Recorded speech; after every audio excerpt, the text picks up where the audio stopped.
we are going to be doing today is I am going to be going through some of your hottest takes. So about 2 days ago, I put out tweets.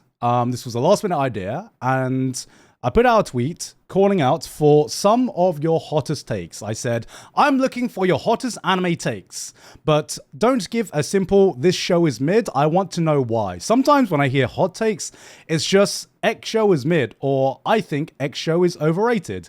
And that doesn't really get much discussion about, so I wanted to know not just your hot takes, but some reasoning behind it.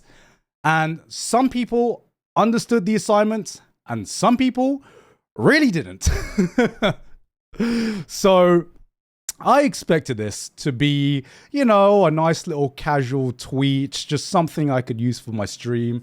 So at the time of this stream, it currently has 4.8 million views with 8.3k replies. So suffice to say, I don't think that we are going to be going through every single tweet, every single reply, but we are going to be going through some of them.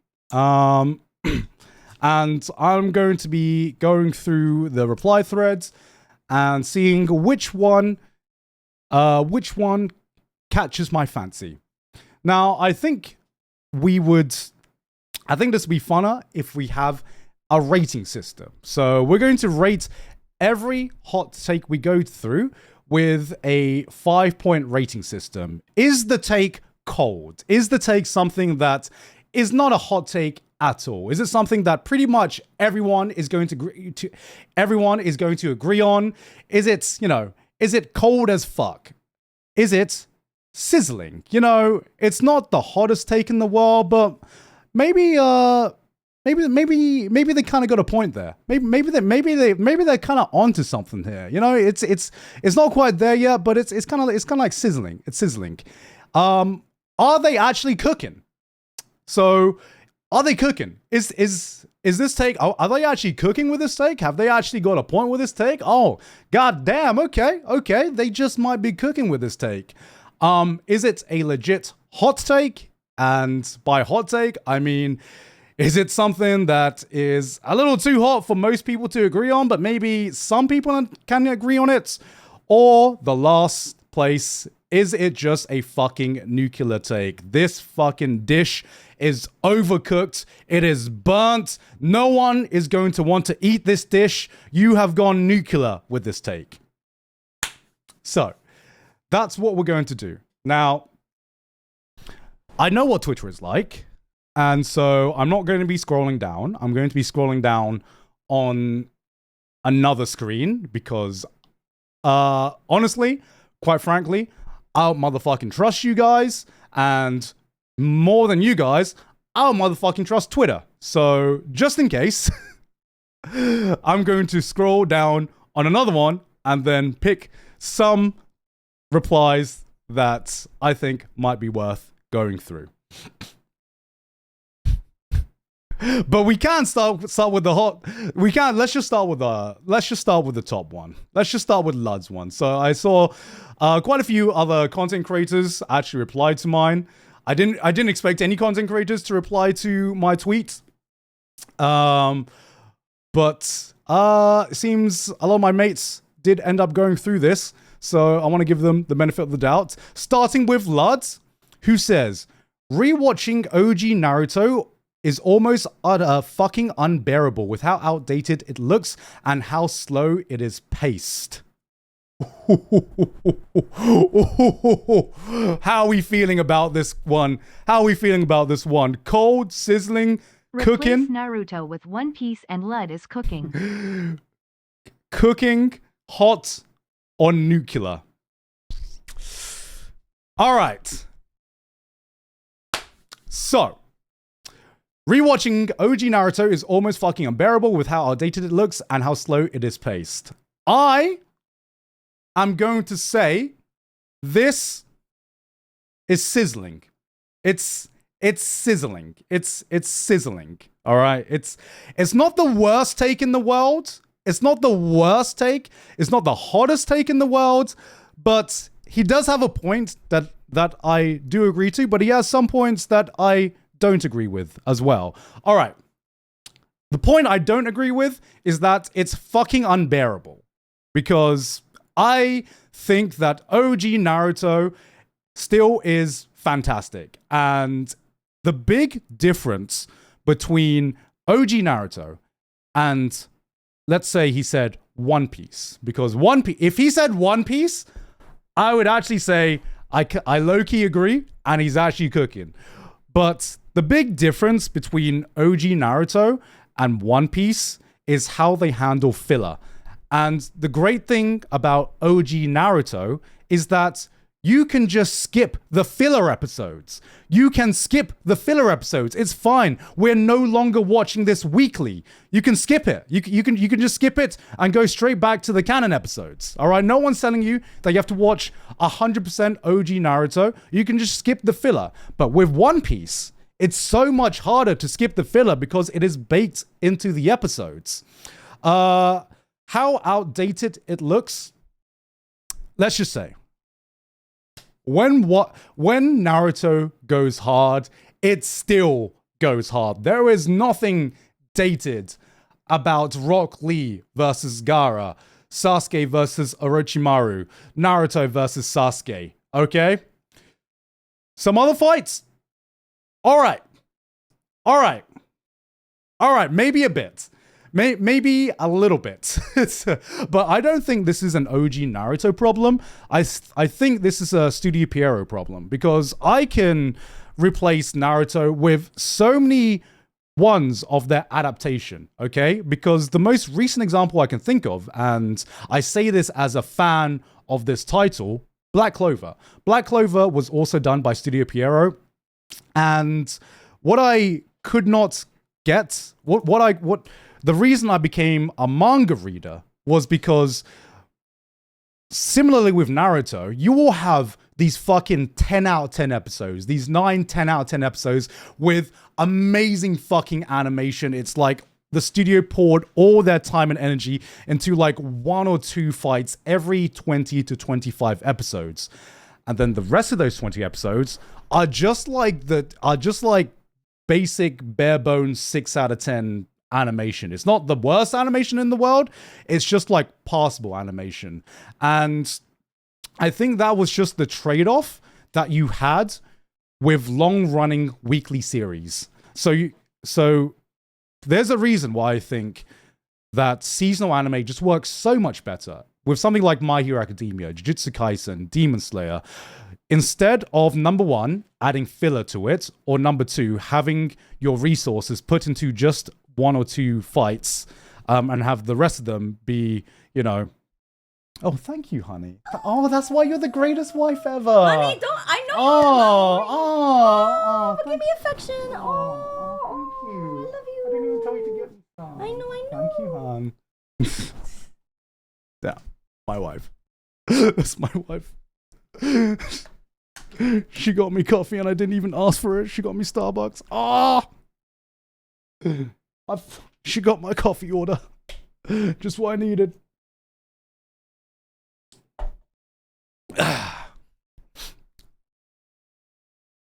Where was I? Yeah, when you pour all of your resources into 1 or 2 episodes, the other episodes are going to suffer. And the big difference is with seasonal anime, you have a lot more uniformity in terms of the quality of the animation and the quality of the execution of every single episode in that season. So I would say there are parts of this I agree with. The big part I disagree with is that it's unfucking bearable. OG Naruto is great because I miss the times when strategy seemed to play a bigger factor and power scaling was a bit more toned down than it is in Shippuden, which I think just has a totally different feel to it. And I miss that feel of Naruto, man. I miss that feel of OG Naruto versus some of the shit that was happening in Shippuden, where one ninja could just solo 200 guys at once or something like that. And that's why I think OG Naruto is still worth rewatching. Just skip through the filler and you can get there. But also, you can just read the manga as well, which if you want a more perfectly paced story. So Lud was sizzling with that one. Damn, how long was I talking for that? Shit, that was one take. Oh my god, this is gonna be a long stream. I need to stop yapping. I actually need to stop yapping. We could have just said sizzling.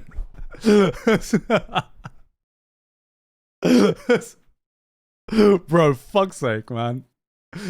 Okay. Multiply that by 8.3 thousand replies.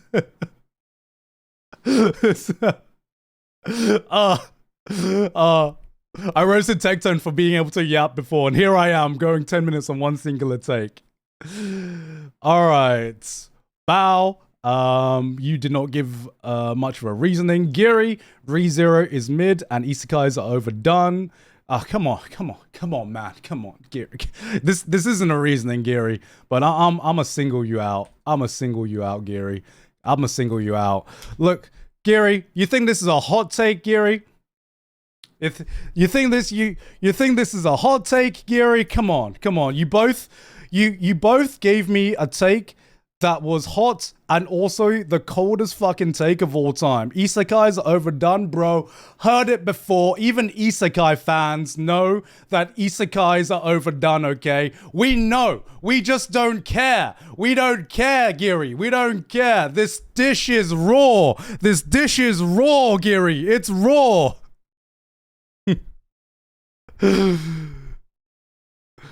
Oh, oopsie, didn't read. Oh, wait. Amelia needs a backbone and make up her damn mind, or get the fuck out and let Subaru be happy with Rem. No, Giri's a Rem stan. Oh, Giri. Oh my god. It gets worse. Oh no. Oh god. Oh no, Giri. All right. Isekais are overdone. That is a cold ass take. Amelia needs to grow a backbone and make up her damn mind, bro. That was like all of season 2. That was all the development she got in season 2. Season 2 is what cemented Amelia as best girl. At least I hope you are referring to Amelia, since I think since I hope it's not Amelia Watson we're talking about, since that's how you spelled her name. But I'll give you the benefit of the doubt. All right, Giri, thank you very much for your contribution to that. We needed a cold take. Just to work off of. All right, Kuro from V Shoujo. My guy Kuro. Let's see. Oh, wait. I see the gif. Could he be cooking? Keijo is legitimately entertaining action anime. People think it's just Guna bait, but they don't understand. Each girl has different assets that must be utilized to the best of their ability. Big boobs doesn't equal big power. It's how you use it. They are equivalent to JoJo stans. People who say Sing is... Oh, this is different. People say Sing is a good movie because the gorilla guy... Okay, I don't know.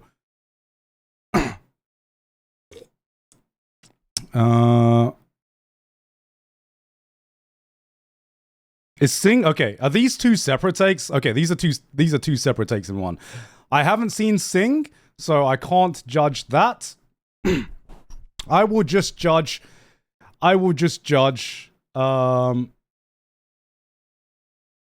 It's a part of the first? Oh, wait. Is Sing a movie?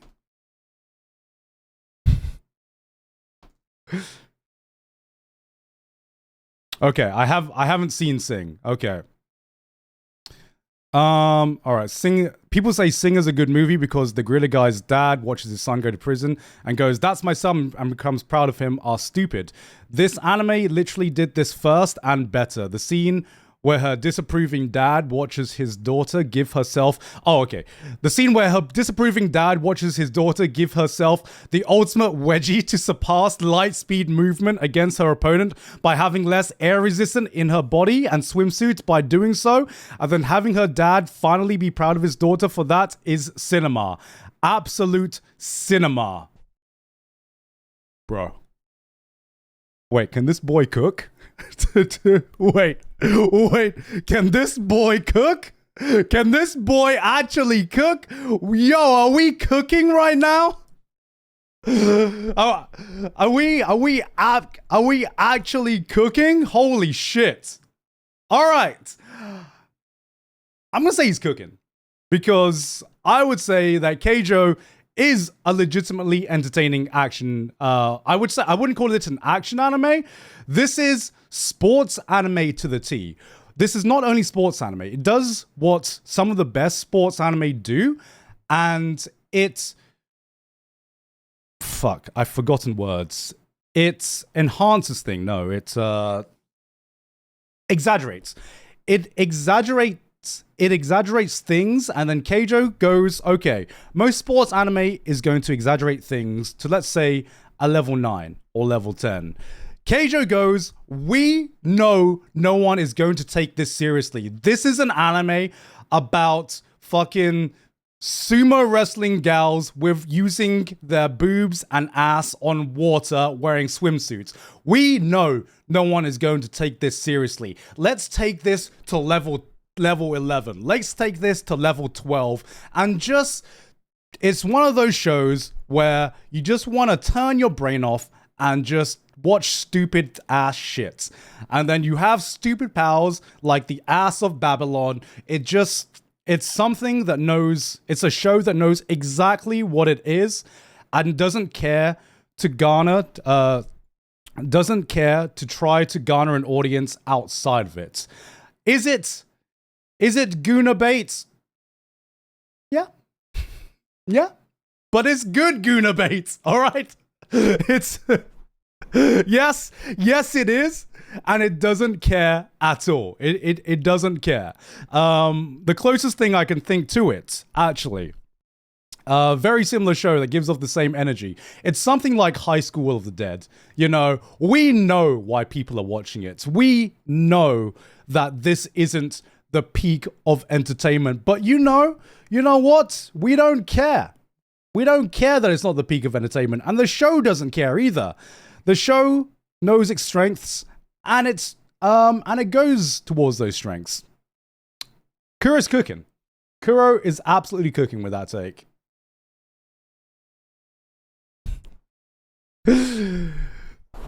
Wow, okay. Actual, oh, okay.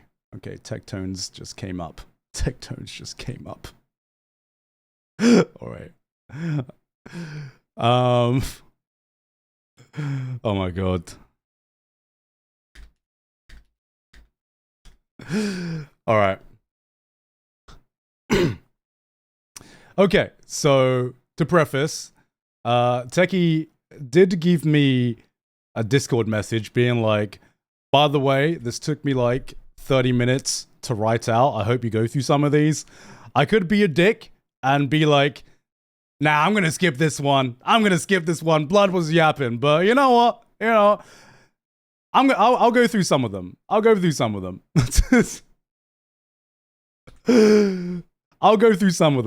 I won't go through every one of them, but I'll go through some of them.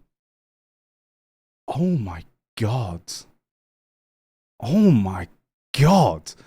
What is this? What is this? Bro, is someone getting cancelled up in here? It keeps going. It keeps going. Did Blood declare war against the entire anime community?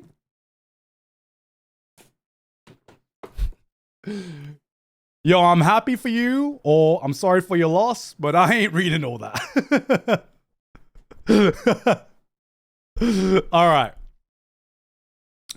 All right. We'll speed run this, unless there's something that really, really catches catches my eye. Number 1, Deku should have been killed off far earlier in the show, and the one Deku, he's the main character, and the one for all should have been passed to Lemillion due to him being a far more complete of a character. I mean, I don't know. I don't know what I don't know what you're cooking there, Tech. That's not a nuclear take. That's just a weird take. There are, in my opinions, a lot of characters that are far more interesting than Deku. I would agree with that.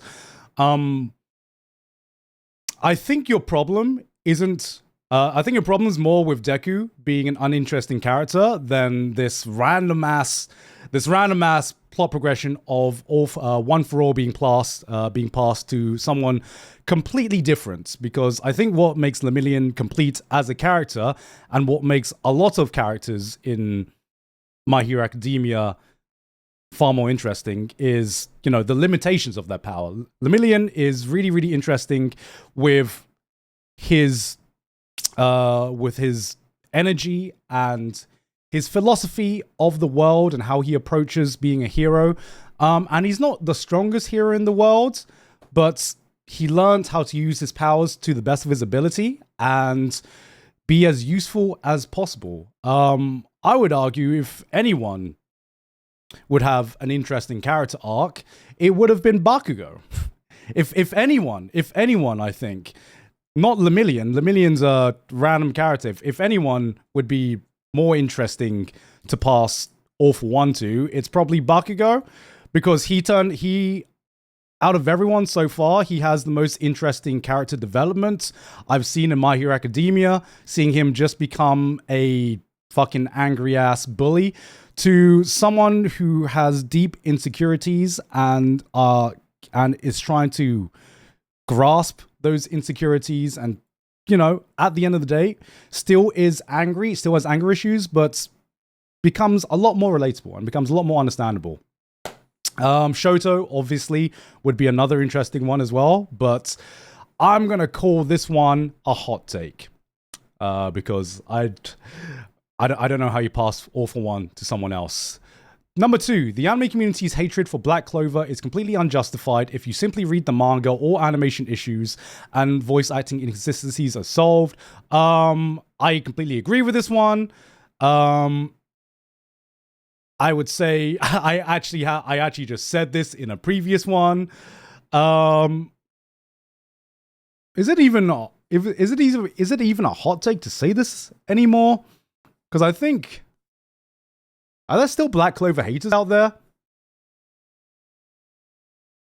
Are they still Black Clover haters out there? You know, I don't know if anyone actually goes out and hates Black Clover anymore. I don't really see much on my timeline about Black Clover,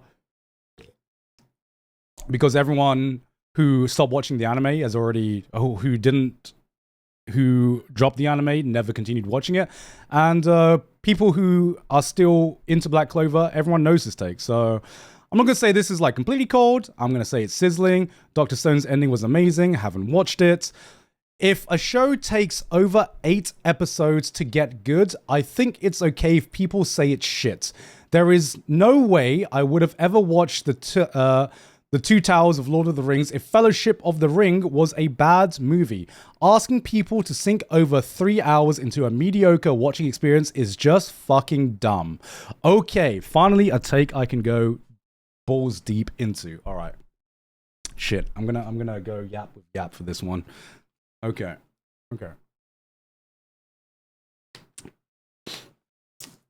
So,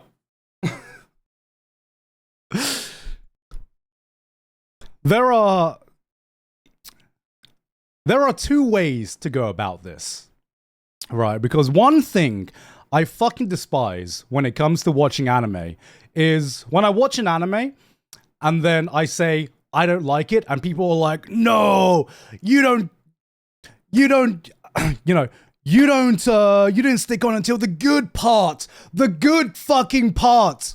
And I'm like, bro, I watched like half of the show and it still doesn't get good. Bro, if I watch half of the show and it still doesn't get good, then I would argue that it's not fucking worth it. It's not fucking worth it, you know? I think the big factor in this take is how long it takes to get to the good part versus how long the good part lasts for. It's about the payoff. So let's say we talk about One Piece, because One Piece is probably the prime example for this, where it takes, I would say, 20-ish episodes to... It takes 20-ish episodes to really gauge if One Piece is for you. Because I think really a lot of people say Alabasta, but for me, it's more Barati, where you really get a feel if One Piece is going to be for you. I say 20 episodes, and people are like, bro, that's an entire season of anime, bro. How can you fucking reasonably ask someone to watch 20 episodes just to see if a show gets good? And I would argue that yes, 20 episodes is a fuck ton, is a very, very long time. 20 episodes, like I said, is almost 2 cores of anime. But this is One Piece, where we have over 1,000 episodes of content to go through. And, you know, if you take the manga form, it's even more condensed and even faster paced. So, by my standards, that to me is a reasonable ask, because when I go into a piece of media or when I see a long-running series, I don't think about how much time it takes. I think, is the payoff worth it? Is the payoff worth slogging through that amount of episodes? And for One Piece, I would say yes. For One Piece, the start is a little bit slow. I wouldn't even say it's bad. I would just say it's very standard shonen affair. But the payoff, if you get through that and you find out that this is a series you like, then you have one of the greatest manga ever made, one of the greatest fictional worlds ever built, in my opinion, and some of the best anime moments you could ask for, all in one series. And you have the entire length of One Piece to enjoy that for the little slog that you went through from the beginning. Similarly, I also started playing the Trail series. I am 5 games into the Trail series. The Trail series is a JRPG series that is similar to One Piece, that has a very long overarching plot. I am not even halfway through the amount of games that are out. Every game is on average 50 to 60 hours to play. And the first game was a fucking slog. But the reason I went through it was because once I get through the slog, I hope that the payoff is going to be worth it. The payoff for going through a much slower paced slice of life kind of story to build up the characters, to get you invested into this world. I really hope that payoff is going to be worth it. And it absolutely was. And I think that that is a reasonable ask to get for the payoff that was presented.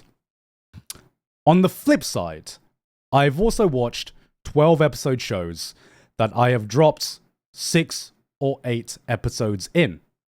And people are like, bro, you did not get to the good bit. You didn't even give it a chance, bro. What the hell? And I'm like, bro, it's like, if I've watched half of this show and it still isn't even close to hitting, you are in full copium mode. You know, you are.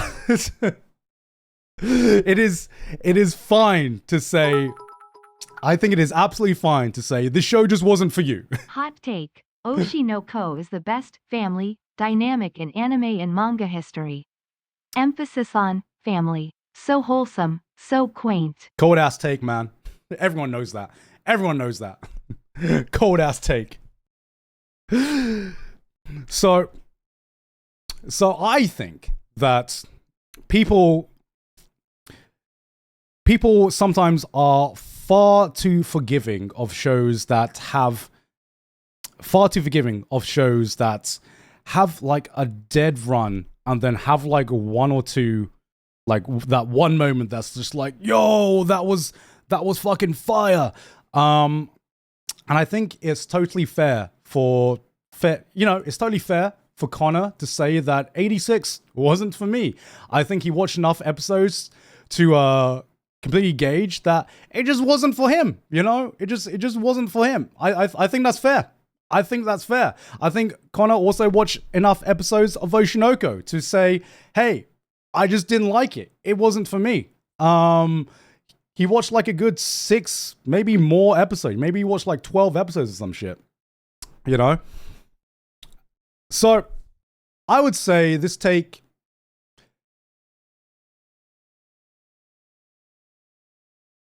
I would say a lot of people agree with this number 4 take. I'd say Tectone was sizzling with that take. It's not the most revolutionary take in the world. I'd say it's sizzling. I'd say it's sizzling with that take. Because I do agree with that take, but it's not the hottest take in the world. Okay. Jesus Christ. Recommending someone One Piece as a first anime is the product of being a bad friend. After I just went off on how much it was worth it. After I just went off with how much I fucking... in 1,100 episodes of watching One Piece, you get delivered a slightly above par viewing experience. Bro! What? In that same time, you could have watched 20 to 30 other anime in completion and have a far better understanding of the genre as a whole, and have a far greater appreciation for the next shows to come. Bro. Nah, he's right. Here's the thing. If we change One Piece anime to One Piece manga, would you still agree with this take? I would say that this is a hot take. This is absolutely a hot take. This, to me, is absolutely a hot take. Because we don't think, just because you recommend a friend One Piece doesn't mean that they only have to watch One Piece. It doesn't mean that they only have to watch One Piece. One Piece is not a race. It is a marathon, my guy. It is a fucking marathon. You can watch it arcs at the time. Sometimes you need to take a break from... Sometimes you finish an arc and you just need to take a break for a while, man. Sometimes you just need to take a break, and it's fine to watch other stuff. It's fine to watch more than one show at once, and then come back to One Piece. But you know what the great thing about One Piece is? The great thing about One Piece is because it's always going to be there. It is always going to be there. It is always going to be there when you need it. And in terms of like their first anime, I think One Piece, maybe not anime, but definitely manga. I mean, One Piece is just a great show in general. I don't see anything wrong with recommending One Piece as just a show. Maybe it's not the best one. Maybe it's not it's not the number one best recommendation you go for as the first one, but as a bad recommendation, I mean, how many people have already gotten into One Piece because of the live action adaptation, which already condensed One Piece a little bit? The biggest problem with the anime is the pacing issues, and that could easily get solved with the remake or the manga or even the fucking live action show, I would say this is a hot take.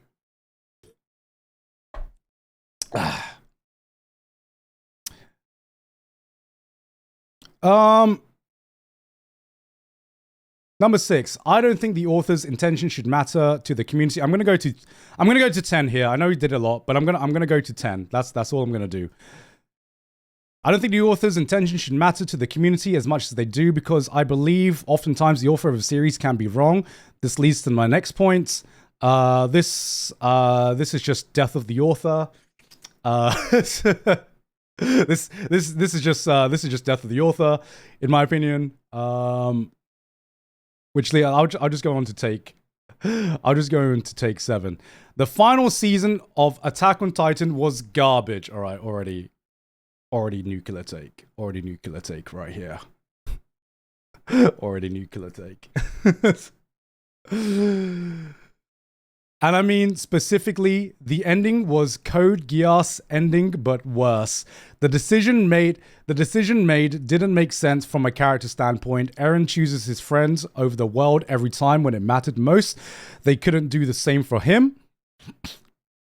Eren saying Mikasa isn't allowed to love anyone after him is something he would never say. Erwin is better than Armin. What a fucking joke of a decision that was.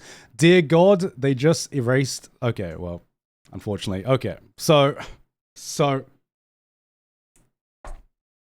bro just wants Code Geass version 2. All right, I see.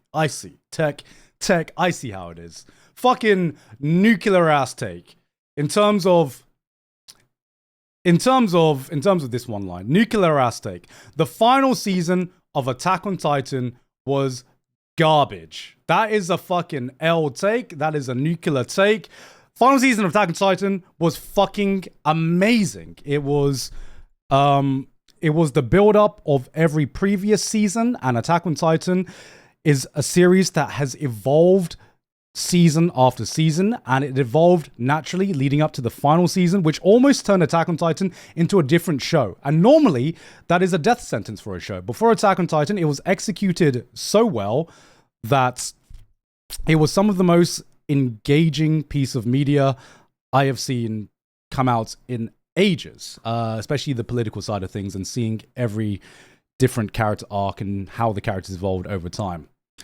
Now coming to specifically the ending. The ending was Code Geass's ending, but worse.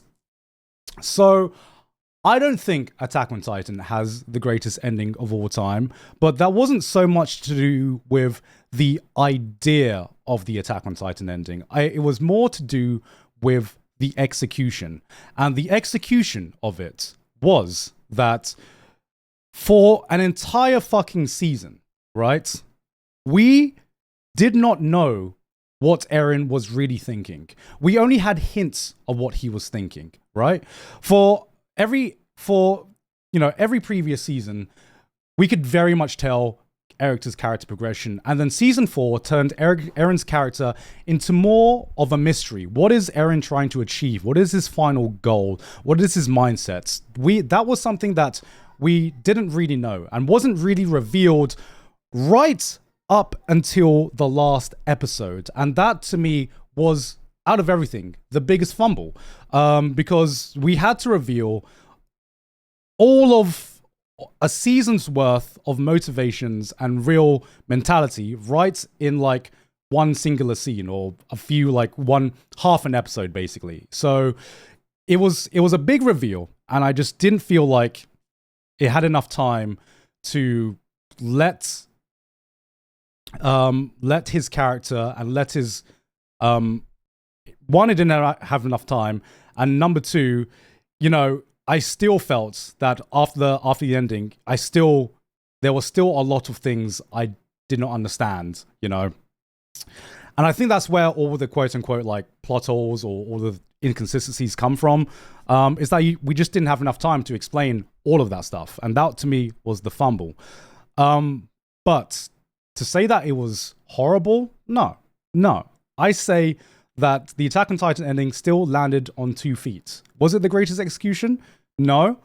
The decisions didn't make sense from a character standpoint. Eren chooses his friend over everyone over the world every time when it mattered, and they couldn't do the same for him. Eren saying Mikasa wasn't allowed to love anyone after him is something he would never say. See, here's the biggest thing, is that my interpretation of Eren in the final ending scene was that bro was just cosplaying a badass this entire time. Bro had no idea what he was really doing. He was the same edgy, angry kid as what he was like at the beginning, and he was just making shit up as he was going along. And the biggest achievement he did was gaslighting everyone, not only everyone in the story, but all of us reading the story, that he had a fucking master plan to begin with. And I think, personally, that's interesting. Sorry, someone's at the door.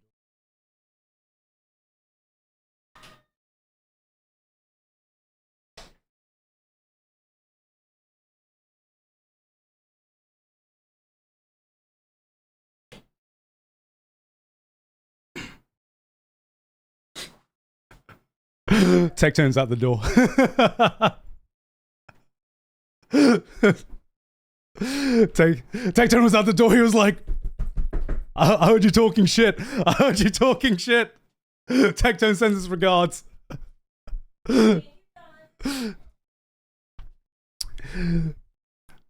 To me is interesting, because I don't want another copy paste of Code Geass's ending. We've seen Code Geass's ending, and you know what? I think Attack on Titan's ending is more reflective of these current times and this current environment than Code Geass's ending was for back in the day, you know? And my biggest problem, like I said, is not so much what the ending was. It was the execution of it. And I think that was my interpretation of the ending. If it had been executed with a little bit more time to really flesh out Eren's character in season 4 a little bit more, give us a little bit more time to really understand the different, you know, what Eren was doing throughout season 4, as opposed to him being this, you know, super uber badass who seems to have a plan for everything. If we just had a bit more time to understand ending Eren as a character, I think this could arguably, this is my hot take, I think that this could arguably be even more interesting than the Code Geass ending, because that would have made the ending far, you know, that would have given the ending far more layers to it than just one guy sacrificing himself for the world. And that is it. And that You're is pretty it. good about this talking about anime thing. You should do this for a living. So that is my take. This is basically 2 takes in one. First part of this, nuclear take. Second part of this take, I mean, I personally, this is not a new take. I personally think this is a cold take that I think is just wrong. I can't make a kill. Okay, I don't really want to. Okay, Blue Lock. Not really invested in this. Tanjiro from Demon Slayer is actually a great main character. In a world full of darkness and despair, his resolve always allows him to lose hope and be there for everyone, and everyone needs a helping hand. He's admirable for everyone. He's admirable and earns my respect for not giving up in the face of doom. This is 100% enhanced from a 6 out of 10 manga to a 9 out of 10 anime, and I feel bad for anyone who reads the manga instead of enjoying this in the premiere viewing experience.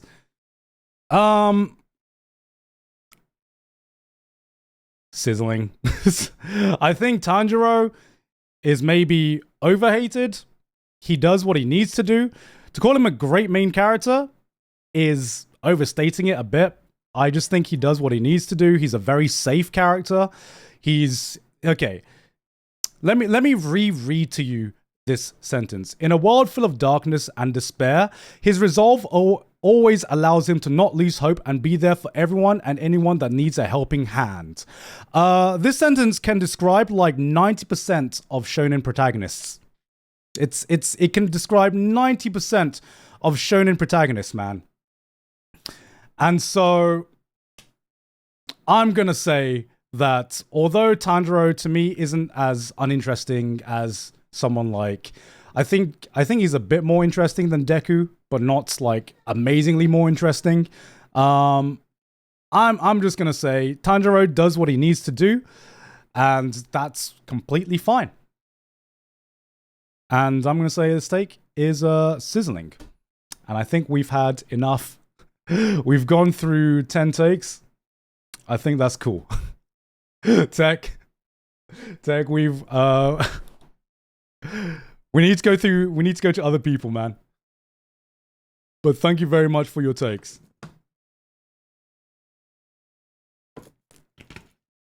Thank you very much for your takes, man. All right. Let's go on.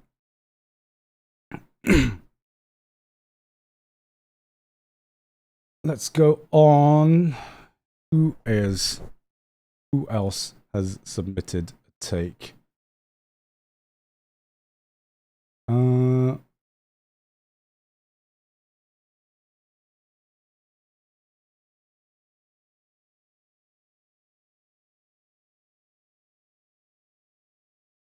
Yeah, let's a lot of these are Jujutsu Kaisens or Demon Slayer. Ooh. Okay. Let's give this one a go. That's a show I haven't seen in a while. Let's read this one. Rubber Ross has said, Darling in the Franxx felt like it had so much potential for world building, but instead primarily focuses on insufferable fan service. Then in the last few episodes, sacrifice wouldn't have mattered much if not for the fact he wiped out 80%. Else they would have just gone about back to the old ways. Now the survivors shared a common purpose against an evil. I feel it felt better than Gya's ending. If you actually, so this is all unscripted. My opinion from the Attack on Titan ending hasn't changed since my video on the Attack on Titan ending. So if you want to see my fully scripted thoughts, I basically just regurgitated that. Previous Gigarch probably said my take better than me back in that video. So let me say this again. Darling in the Franxx felt like it had so much potential for world building, but instead primarily focuses on insufferable fan service. Then in the last few episodes, realized it hadn't explained anything. Then bam, aliens, it was very bad. Which is insane because I love Gurren Lagann, which is basically the same thing, but way more fun. Ooh, okay. Well, Trigger be doing trigger things. Ross, I think this is a pretty cold take for anyone who has watched Darling in the Franxx. My viewing experience with Darling in the Franxx was I did not actually care about the fan service. I'd be interested to hear what you think about something like Kill la Kill. Because I think, unlike a lot of other anime, I'm gonna be that guy, aren't I? I'm gonna be. It's not just fan service. It does more than just fan service, guys. I swear to God. Because at least at the very least, boys, the fan service in Darling in the Franxx. Wait. Was it a metaphor, guys? Was it just a metaphor this entire time? Whoa. But I think fan service in Darling in the Franxx was very, I'd say, very reminiscent to what Kill la Kill did with its fan service. And I don't think it was purely fan service for fan service sake, but it definitely was fan service, if you know what I'm saying. But it wasn't purely just an ecchi show. And I don't think it's really took away from the world building. I think the world building had a lot of potential in it. If anything took away from the potential of Darling in the Franxx, it was, yes, the final few episodes. Watching Darling in the Franxx, I was invested in the story. I was invested in the character dramas and the character growth and everything. And then aliens happened. And that was when my investment just went blah. That was when my entertainment of Darling in the Franxx changed from me being invested in these world and characters to me being invested in just how fucking stupid can this get and how crazy the fan reactions are going to be. And it was a different kind of entertainment, but it went from me appreciating the show for what it was trying to say to me just appreciating the shit show that it was, you know? And I think Gurren Lagann is slightly different in terms of execution when it comes to Darling the Franxx, because Gurren Lagann was just pure hype from beginning to end. It was just pure ridiculousness from beginning to end, and almost aliens and space kind of made sense for Gurren Lagann because it was already going in. I felt like it was already going in that direction anyway. And the only way to get more ridiculous than some of, like, we were halfway through the show and we were like going through some of the most over the top anime scenes you could ask for. And then by it continuing to go over the top, it just felt like a natural progression of things. Whereas with Darling in the Franxx, it just felt like it came out of nowhere. And it was just a slap in the face. And then Giant 02 happened. And I was like, what the fuck? But anyone who watched Darling in the Franxx would pretty much agree with this take. So I'm going to say this is a pretty cold take, Ross. But thank you very much for your submission.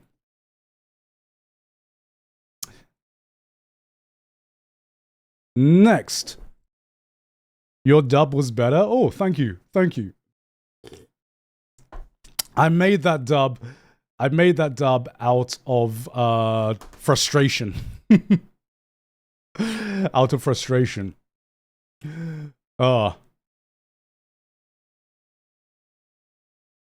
Ooh. Okay. Next one.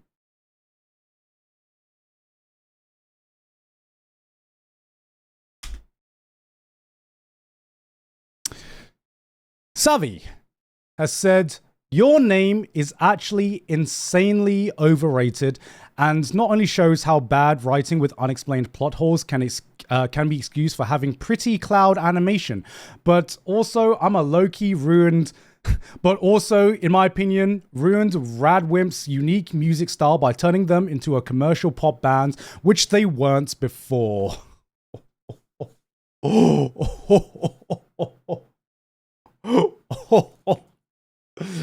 Wow, you sent this take to the wrong person, Savvy.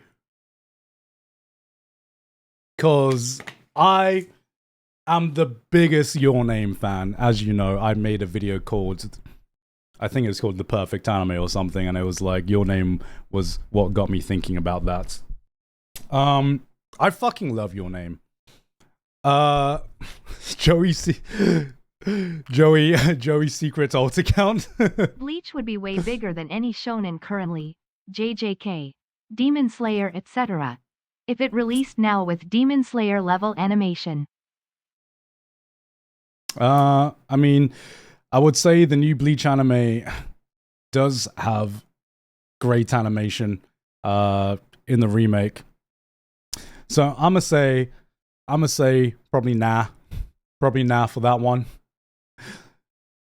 I think Bleach, like Naruto, is a product of its time, and all the series coming out nowadays have built on the foundations that Bleach and Naruto laid back in the day, you know? So, coming back to this one, Your Name is actually insanely overrated. So, I think this comes from back in the day. I think Your Name was like the number one rated anime on my anime list, and now there are a lot of Your Name haters, but because of the critical acclaim that Your Name got. Is it the perfect movie? No, I don't think that it is the perfect movie. But it is one of my favorite anime movies of all time.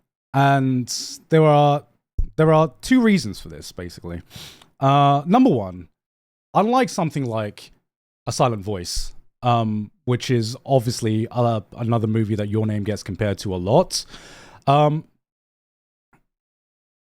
I think I've said this before. I think Your Name is such a fantastic cinematic experience. Asylum Point has such a beautiful, grounded story, but going to see Your Name in cinemas is just such a beautiful experience. And I think you lose some of that experience watching it on Blu-ray, on streaming, because that final scene, I think it's just that final scene where the comet hits and the Radwimp moment happens. It just like so many things were happening. I remember crying in that scene, not because I was sad, but just because I was just overwhelmed with emotions and beauty.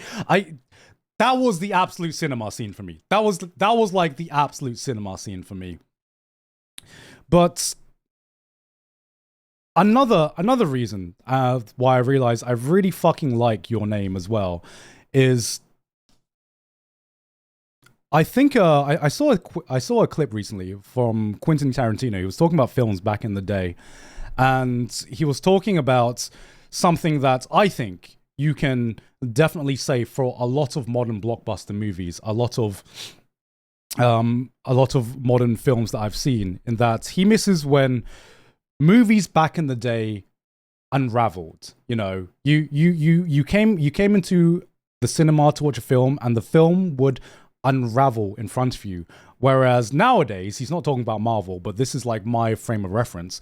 Nowadays, you watch the trailer and you know exactly what kind of experience you're going to get. You know exactly, you've seen enough of these types of movies that you know what the story beats are going to be, what you're going to see, what the climax is going to be, and you can basically almost predict the entire movie, bar one or two little cameos or one or two little things here and there. But in terms of like the beats for beats, you can pretty much tell what is going to happen, and that's fine. That is completely fine, because I didn't go into Endgame being like, I don't know what's going to happen. I went into Endgame being like, I can't wait for all these superheroes to team up and beat Thanos, and it's going to be a full-on massive brawl. And I got that, and it was amazing, and I fucking loved that. But I remember watching Your Name for the first time, and I didn't really know what I was going to get from this movie. I watched the trailer and I was like, oh, this is going to be a fun little, you know, maybe a fun Freaky Friday kind of thing. Maybe there's going to be some romance in there. And then you watch the movie, and then it plays out one way, and then the movie hits the halfway point, and you're like, and I was like, holy shit, wait, where is this going? I don't know where this is going. I don't know where the story is going anymore. I don't know what's going to be happening. And from that on, I was just fucking hooked. I was like, I was seeing this story kind of like unravel. I didn't know what the climax of the story was going to be. I didn't know where these characters were going to end up by the end of this movie. And I fucking missed that feeling so much. I missed that feeling so much. And I think Your Name is something that does that perfectly. Like I said, going back to A Silent Voice, I knew what kind of experience I was going to get with A Silent Voice. It's a story about a guy who bullied a girl, and he finds he eventually has regret over that, and, you know, he learns how to be a better person, and he learns to deal with his inner trauma that has come from that. Great movie. I fucking cried like a bitch, you know. But I knew what kind of story I was going to get into, and that's what I just described is one of the big reasons why I fucking loved Your Name the first time I'm watching it, because that's why I think it's just such a magical cinema experience for giving me that experience and just making it so that I was just watching fucking cinema unravel in front of me. Are there plot holes in there? Maybe. I haven't thought too deeply about it. Are the characters the deepest in Your Name? No, they're not. I think the characters are deep enough for what the story tried to achieve. So I think this is a hot take, because I fucking love Your Name.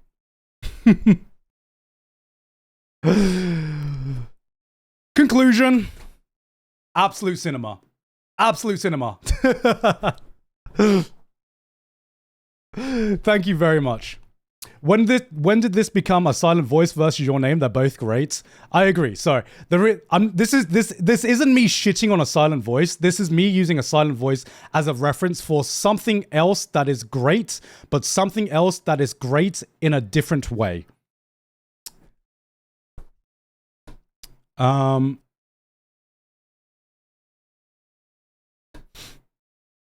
Okay. Whew.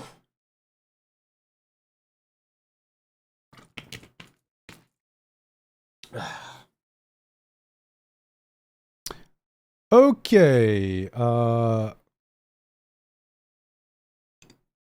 Who wants to go next? Okay, Attack on Titan. We've already gone through that. Demon Slayer. Okay, we've already gone through that. Okay, let's...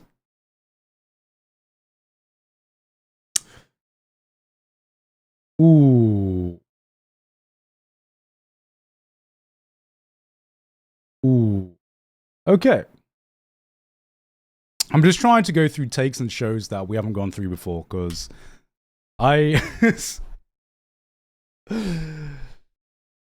mid anime is fine, even though these days people use mid as an insult. Not everything has to be a 10 out of 10 masterpiece with epic animation to be enjoyable, and I need snob anime fans to stop watching anime based only on Mao rankings. Please and thank you. Dr. Nova. I would say that this isn't exactly a cold take. Otherwise people would stop using people would stop using mid in a negative context. I would say this is a sizzling take. This is a sizzling take. I think that mid anime obviously is fine. I think the biggest thing, right, is more people should be fine with watching anime based on their own tastes, as opposed to just trying to keep up with anime that everyone is talking about. I would say that now that I've watched enough shows, there are some shows that I know from like a critical standpoint, from a critical standpoint, are better written, have better characters, but everyone has different tastes. Everyone has different wants in their entertainment. And sometimes you want something that maybe is a 6 or 7 out of 10, that is something that is more pertaining to your taste than something that is more universally agreed that is a 9, that is an 8 or 9 out of 10. Like, I think shonen level, Jujutsu Kaisen and Demon Slayer is always going to be more always going to be more popular than something like Dan Dan Dan or Chainsaw Man. But my personal taste, I probably would like something that is a little bit edgier, a little bit weirder, that goes towards that side. Here's my hot take, and this is a complete hot take that I don't even think is correct. This is just my personal opinion. I think Kaguya is an amazing romance with great characters, great drama, great writing. And I personally find more entertainment reading stuff like Domestic Girlfriend and Rent a Girlfriend. That's, I can look at something like Kaguya-sama and I can say, this is fucking amazing, this is fantastic.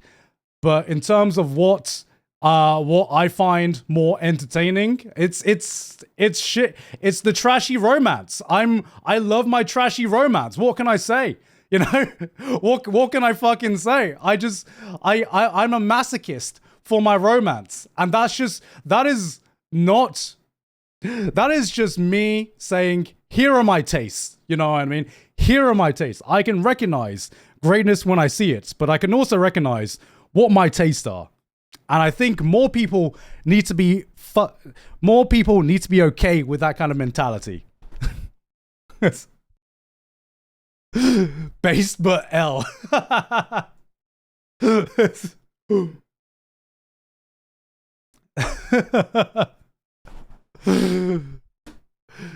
So I will say that this is a sizzling take. All right, we've got 1 hour and 43 minutes. W and L at the same. They're like, yeah. I could see the switch up in the chat. I could see the switch up being like, yo, he's cooked. Wait,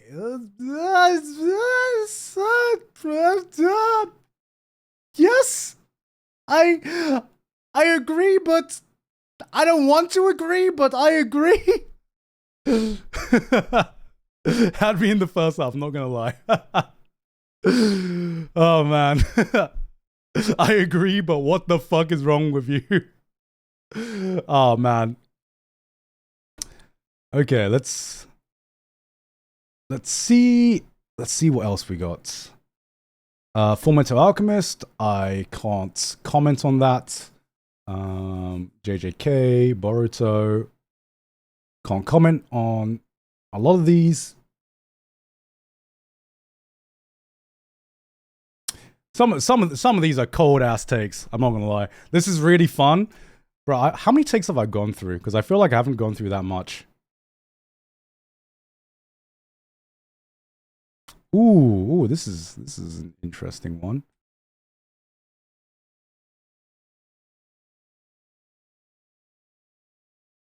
This is an interesting one.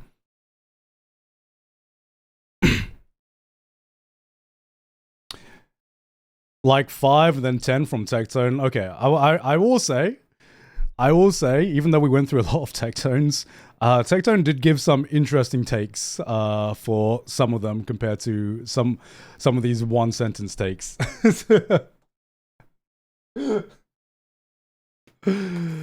Okay. The NCS Smashter said, modern battle shonen could use way more filler/downtime for characters to just talk to flesh out their dynamics/relationships. Fights are great, but hard focusing on fight/hype moments make them way less impactful. This is something I feel My Hero Academia excels at compared to Demon Slayer or JJK.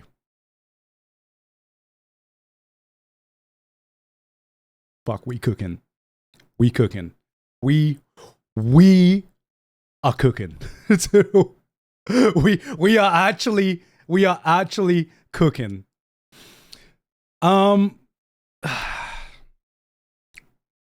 You know what?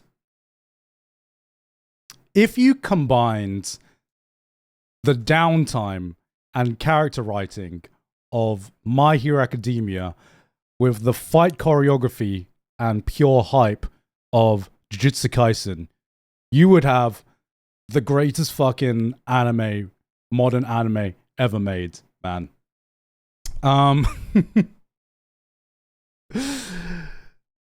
My favorite part of My Hero Academia is the character writing. I would say that it excels at it a little too fucking hard, because the character writing takes away from the fight sometimes, because we have to focus so much time on the characters, on the character writing, that sometimes we take things away from the fight when you have a fucking flashback or character monologue going back to what these characters are dealing with.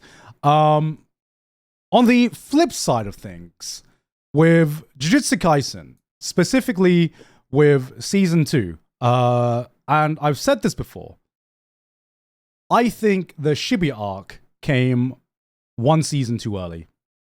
I think it needed one more season at least to let me hang out with these characters more, to make some of these shocking moments in the Shibuya arc hit way more than they did because the Shibuya arc as it is a fucking roller coaster. It has it is a complete Sakuga. It is a complete celebration of Sakuga and animation and fight choreography, and it is fucking amazing. But you get no time to breathe, and it would have been fine if we had time to breathe prior to the Shibuya arc. You know, it goes from one moment to the next, to the next, to the next, to the next, and because of that, a lot of the more shocking moments in the Shibuya arc just didn't even have any time to sink in or have any real impact for myself. And I feel like if it just had a little more downtime, a little more time to get to know some of these characters, to hang out with these characters, not in the context of a fight or a death battle, it would have hit way harder. So he uses the word filler / downtime, and I think filler is the wrong word to use, because in my opinion, downtime isn't filler. Downtime is just quieter time. Downtime is not action. And sometimes you need that quieter time to sometimes you need to trick your kids into eating their vegetables to appreciate the meal as a whole. You can't just have a meat dish after a meat dish after a meat dish. You know, you need some balance in there. You know, you need some balance up in there. You can't be having ice cream for breakfast, lunch, and dinner all of the time. You know, you need some balance in your diet. But sometimes the kids are like, if I need to eat my vegetables before having all of this meat for the main dish, I don't want it. I don't want it. Get this out of here. Get this out of here, man. Go on hinting that he is a kid. I liked the Hashira training arc. So here's the biggest thing. Is that I think some things are just, I think when it comes to downtime, sometimes that downtime can really put on the forefront if a character is interesting or not. Downtime is great if you actually have some, if you have interesting characters and an interesting dynamic. And I just don't think the downtime done in the Hashira arc was honestly that interesting. I think they could have been, because it was filler. It truly did feel like filler. You know, when they were going through an entire arc, entire episode, just making paper airplanes, that truly did just feel like I'm watching nothing being laid down, nothing progressing. In terms of downtime, the way to do it right is to use that downtime to flesh out your characters a bit more, to flesh out your relationships a bit more, to get you a bit more interested and invested in these characters themselves. That is the right way to do it. I don't really count that as filler, which is why I say I think filler is the wrong word to use for this. But in terms of slower downtime, that is the perfect way to do it. One more example I want to suck the dick of quickly. Recreators. I'm gonna go recreators because I just want to talk about recreators. Recreators before the final battle had this. Recreators had this like final arc that all the characters had built up to, right? And just before that final battle, it introduced a Hot Springs episode. And normally Hot Springs episode are like, or Hot Springs or beach episodes, they're like, bro, fan service episode, this is it. This is all filler, but it's fan service filler. Let's go. But that was one of my favorite Recreators episode because it was like the episode was put at such a perfect point where it was just the calm before the storm. It was like the series was saying to you, enjoy this moment because this is the last moment you're going to see the characters this happy. And it was such a, it was like when that episode ended, it gave me like a bittersweet moment because it was almost like I was saying goodbye to these characters being the same characters that they are now before the final battle. Because spoilers or slight spoilers, I knew that not every character would make it. I didn't know who wasn't going to make it, but I knew that this was going to be the last time. And I fucking loved that. And having that calm before the storm, I think is fantastic. And that is what the Shibi arc needed. Not just one episode of Calm Before the Storm, but just like more, give me more like that. Let me know the storm is coming and let me just appreciate the time I have while I know things are quiet as it is now. Saber, Iskandar, and Gilgamesh, bro. That is just masterclass writing in general.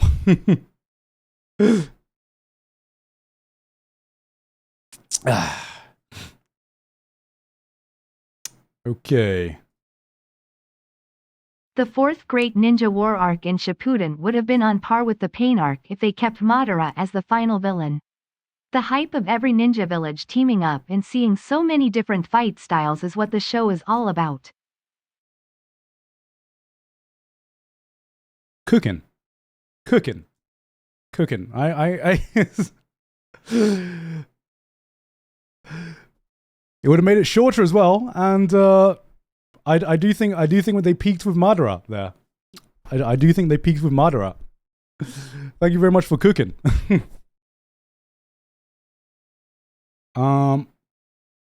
Okay.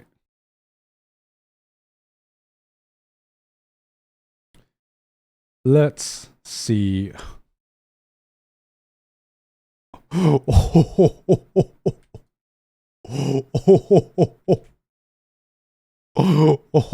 Someone knows who they're submitting their hot takes towards. Slice of Anime says, Rent-A-Girlfriend is peak fiction. Not only does it have a great cast, but by dragging out the story, we get small character building moments that other romance series never cover. Also, NTR Pog.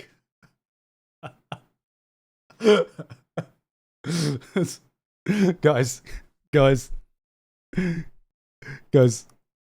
bait used to be believable.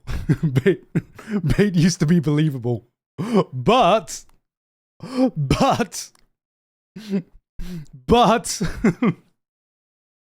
God, I want to agree with this take so much.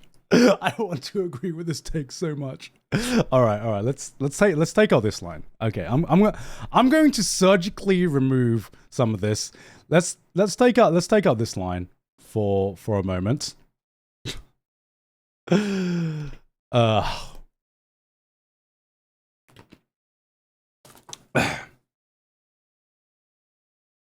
Nah, that's the best part, bro. What is this chat right now?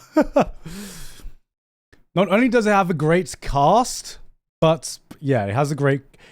Rent-A-Girlfriend has a fucking fantastic cast because I think they do such an amazing job.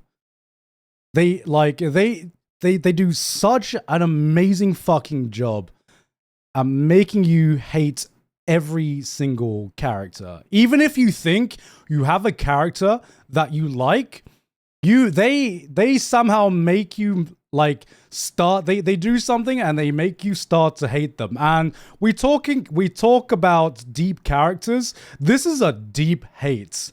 It's not just, these aren't one-dimensional characters. This is a multi-dimensional hatred you have towards some of these characters, man.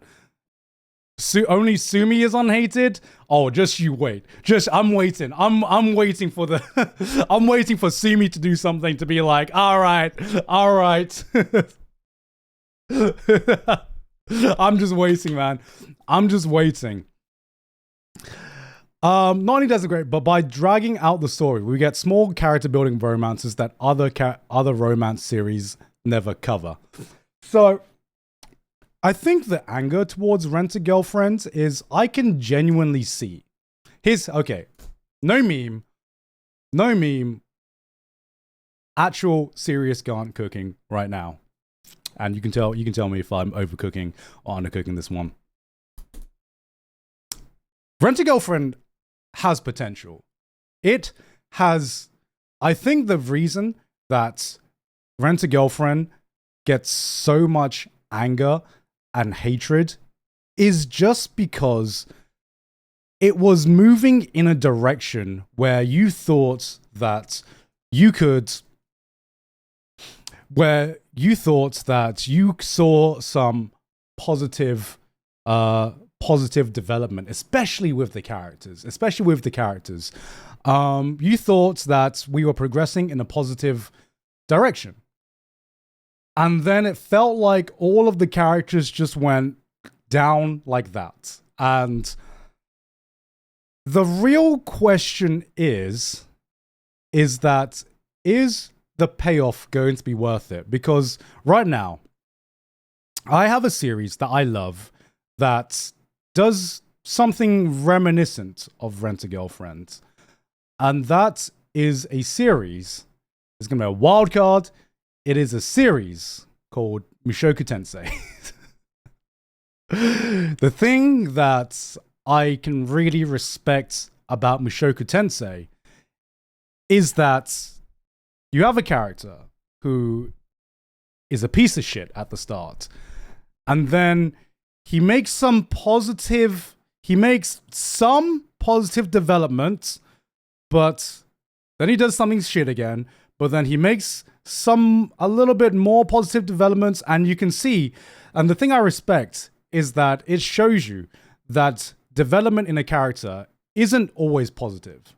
And at the moment, he's still not, he's still like, I still don't like him as a person, but I can see some improvements in some aspects here and there. And I am hoping, because I'm here for the long game, that eventually he becomes, over time, a better and better person that learns from his mistakes. The big difference I see with Rent-A-Girlfriend is that you have that positive development with Kazuya. And then from what I've read, he just goes back to being fucking rotten. And then he never fucking, he never quite get out of that hole again. And it had potential because if you just kept giving me just a little bit more wins in his character, just throw me a bone. Just throw me a bone where it doesn't always have to be in a positive direction, but you can't just keep going into like the negative development and just keep having him be a piece of shit without any redeeming qualities. That is when people start to check out. And this is almost a take that I can agree with, because the story is long. And I would think that if it wasn't dragging out for the sake of just dragging out the story, but if it was a long story, to see that long character development, to see that more realistic character development of someone who is a really unlikable person, like that Kazuya is, and the whole concept of Rent-A-Girlfriend, to convince me that Kazuya, at the end of the story, gets a girl and gets the girl to fall in love with him. There is a lot of development that needs to happen from point A to B. And to get from point A to B, for that character, there needs to be a fucking lot of development and a lot of chapters, way more than your usual romance chapter. So I can understand why Rent-A-Girlfriend conceptually would need to have a lot of chapters. The execution, though, is not, in reality, is not like that. And he doesn't do that. And that is the reason why I think, unfortunately, Rent-A-Girlfriend had the potential, and right now it is just not executing it, and it has become a meme because of that. Rant over.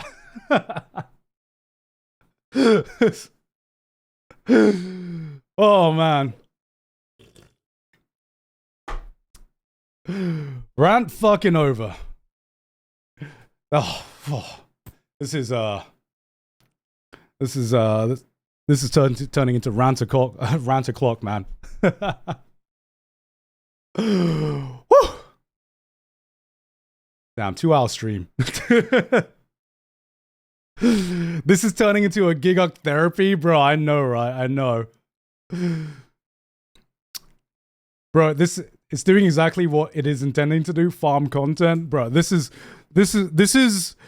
me just getting shit off my chest that I just wanted to get off my chest.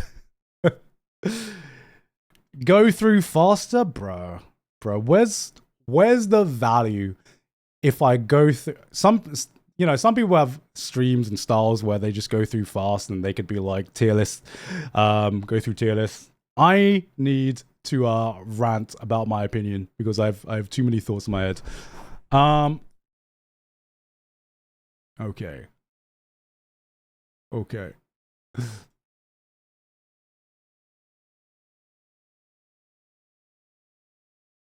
Next take. Let's expand on some takes we've had before. My Hero Academia is a great show and people shit on it cause it's cool to hate on My Hero Academia these days and it's cringe as fuck fandom. The show itself uses simple battle shonen tropes but masters all of them perfectly. It has some of the most hype and emotional moments ever.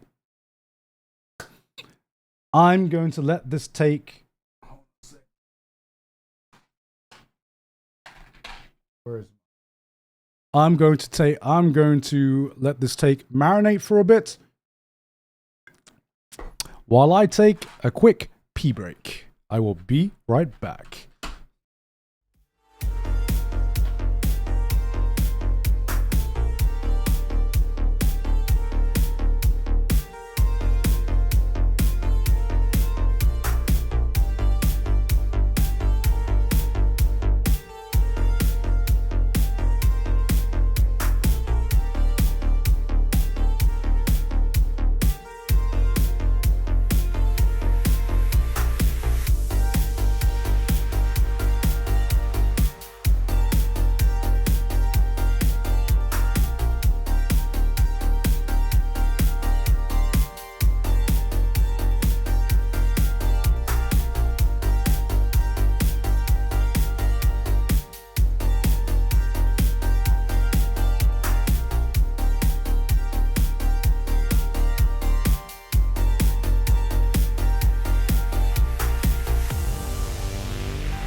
I need a banana.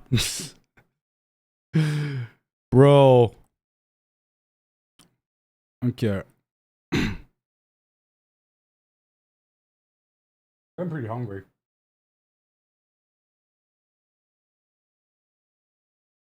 Shit, I have no banana, chat. What do I do?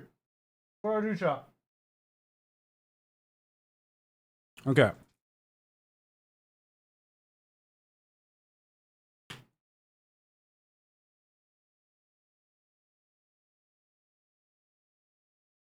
Ah.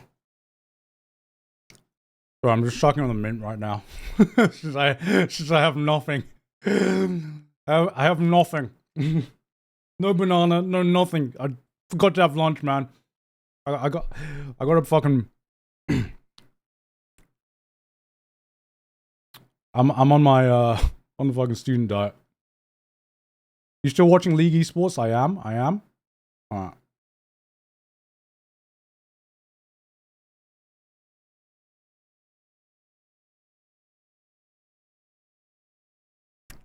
Well, it's just started, so I've been watching that a lot.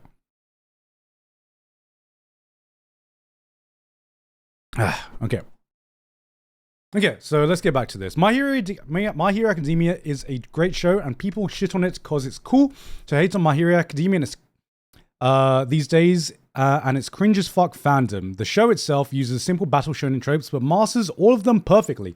It has some of the most hype and emotional moments ever. Chat, what do we think about this? I am going to say that this is sizzling. This is sizzling. It's not cooking. It's not cooking, but it is, in my opinion, sizzling. It's hyping it up a little too much. Little too much.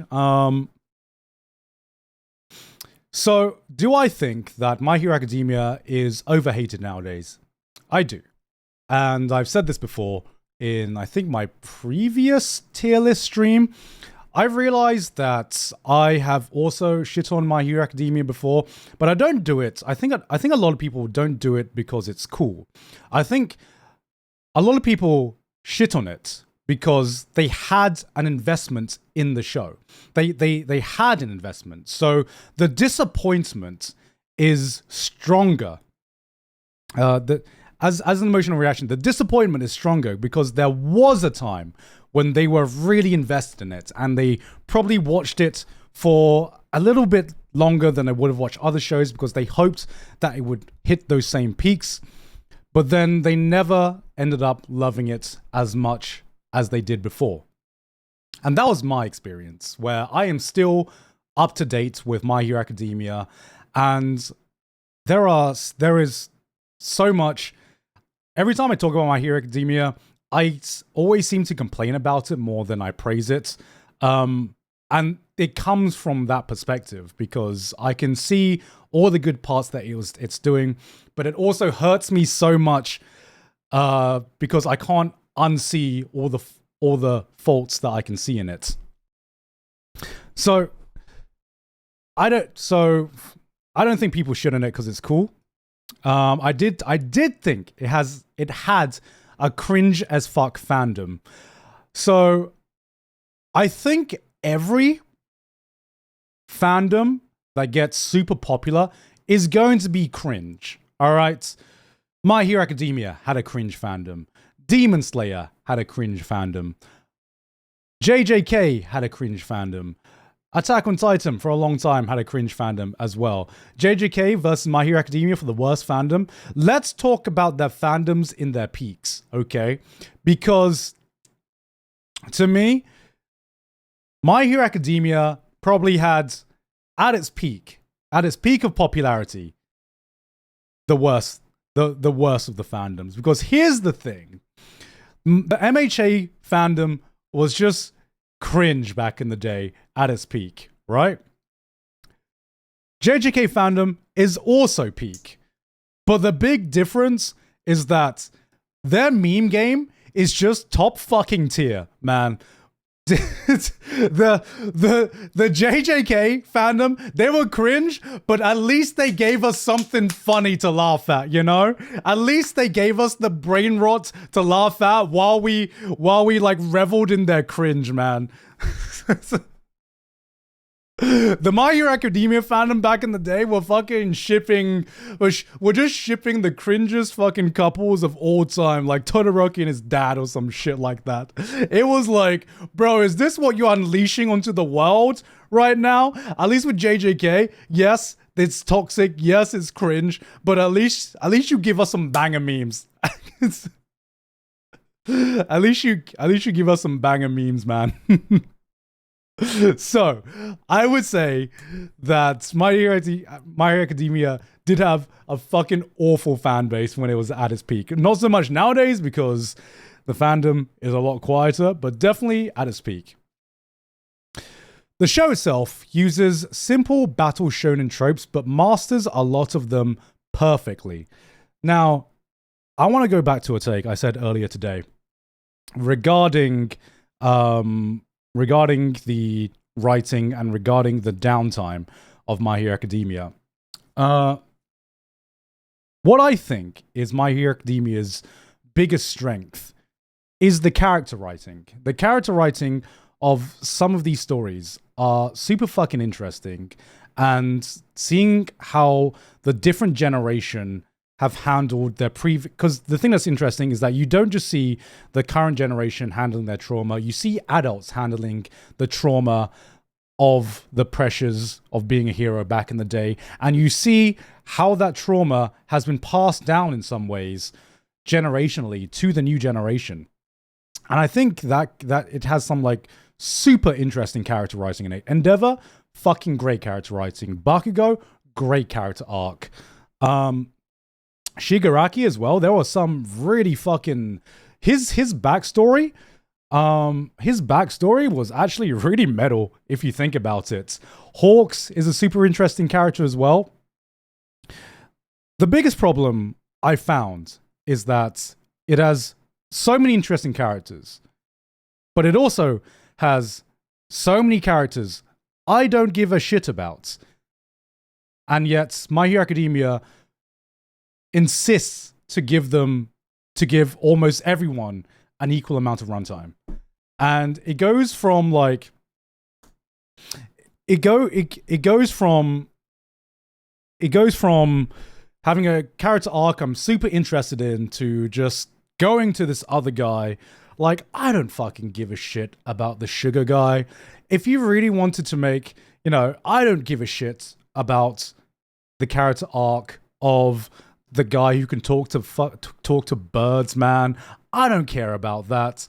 I know, like, what happened recently was they tried to they went away from this main battle to go to this arc dealing with racism with some characters I didn't really care about back in the time, and afterwards I still didn't really care about them. I just wanted to see what was happening in the main fight with what all the other guys were doing. And it almost felt like there was, I'm not saying that racism is bad. I'm not saying that exploring the topic of racism is bad. I'm saying it was just such a weird execution. It was just such a weird execution because it felt like such a big part. I'm losing my brain cells. It felt like such a big part of this story arc should have been addressed way earlier. This should have been built up way earlier, but it felt like it just dropped this on us immediately and didn't have any prior build up before that. So that's number one, my problem with the character writing with this, is that not every character is interesting. Number two, it gets in the way of the fights. And I made a video before that I said, I find My Hero Academia fights boring. And the title is a bit hyperbolic. I know, it's a bit hyperbolic because I said the main strength was how they tied every fight to the conflicts within each of the characters and their philosophies and stuff like that. And that was the more interesting side of things rather than the fight choreography. And I still go by that take. And now I think that feeling is almost worse than ever. Most recently, so I'm not caught up to date with the newest season, but I have watched 7-8ish episodes of the new season, and there was a fight between Todoroki and his brother, and I fucking love the story arc of both these characters and how this fight was basically a build-up of both of their entire character arcs and their storylines. And the fight itself felt like it was turn-based combat, almost. You had one guy monologuing, one guy doing an attack, and then another guy monologuing, flashback, another guy doing an attack. And it was meant to be like a group battle, but it didn't feel like that way at all. It felt like one person versus this group, and then immediately, most of the group just gets like outed for like, I can't even remember the reason, for like fire or something. It was like most of the group just gets outed. And then it just goes, and then immediately there's like not even a fight. There's not even a 1 versus 5 fight. It's just a 1v1 fight. And then it just felt like, like I said, it felt like turn-based combat where they were just taking turns doing an attack, monologuing, doing another attack. And then it all comes down to just one big attack. And then that's it. That's My Hero Academia fights. Like, even with the big climactic fights, for like, until the Bakugo moment, the big Bakugo moment, I'm like, what the fuck are most of this group doing? It's like most of this group is so fucking useless, and then Bakugo figures out how to do an attack. And it's like, okay, Bakugo, it's my turn to attack. All right, no, it's your turn to attack. Okay, no, now it's your turn to attack. And it's just like, bro... Bro, and I get it, because most of this is like every episode focusing on one character and the writing and storyline of one character. But the trade-off with that is that because you are focusing on the storyline of one character, it's like, why am I even watching a fight here? You know, why am I even watching a fight here? I'm interested in the storyline of this character and this and how his story arc ends, but it's almost like the fight was like irrelevant to it for a certain point, you know. That's what it feels like watching some My Hero Academia fights.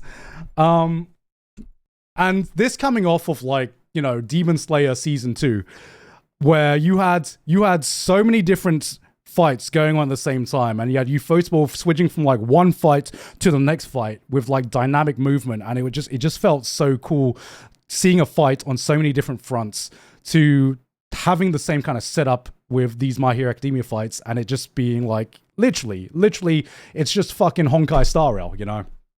So that is the biggest thing. It almost uses, I think the show uses simple battle shonens, but masters them all perfectly. I don't think it masters them all perfectly. I think it is, in fact, a little too simple, and it needs to have a little bit more in terms of its fight choreography to really round out these character moments.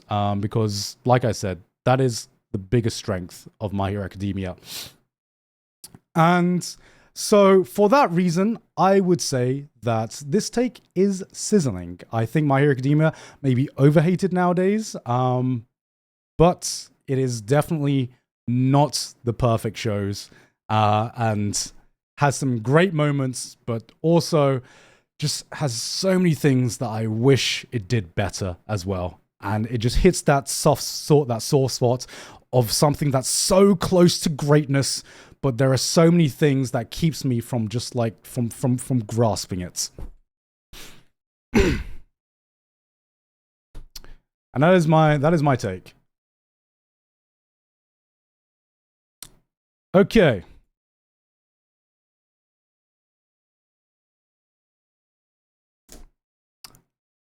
New take. Let's see.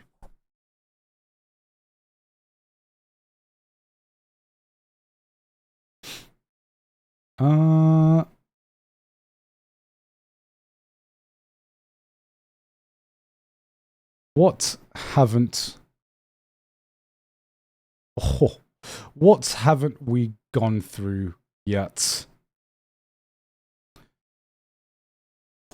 JJK, Code Geass. Talked about that already.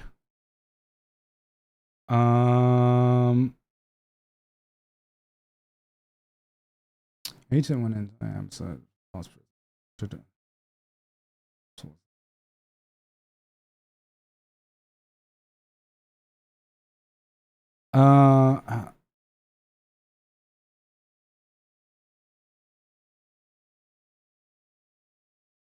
Okay.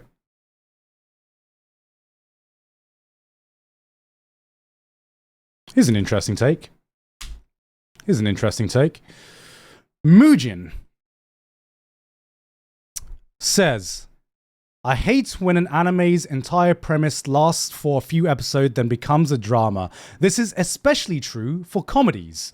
Kaguya-sama Love is War suffers from this example. Starts off with a premise that love is war, but gradually becomes a generic drama with barely any comedy. Anime that are peak comedy don't suffer from this. Are Asobi Yasubase, for example, or my personal favorite comedy, The Disastrous Life of Saiki K. Mugen. This is a hot take. This is a hot take. This is a spicy take, man. This is a spicy take. You probably have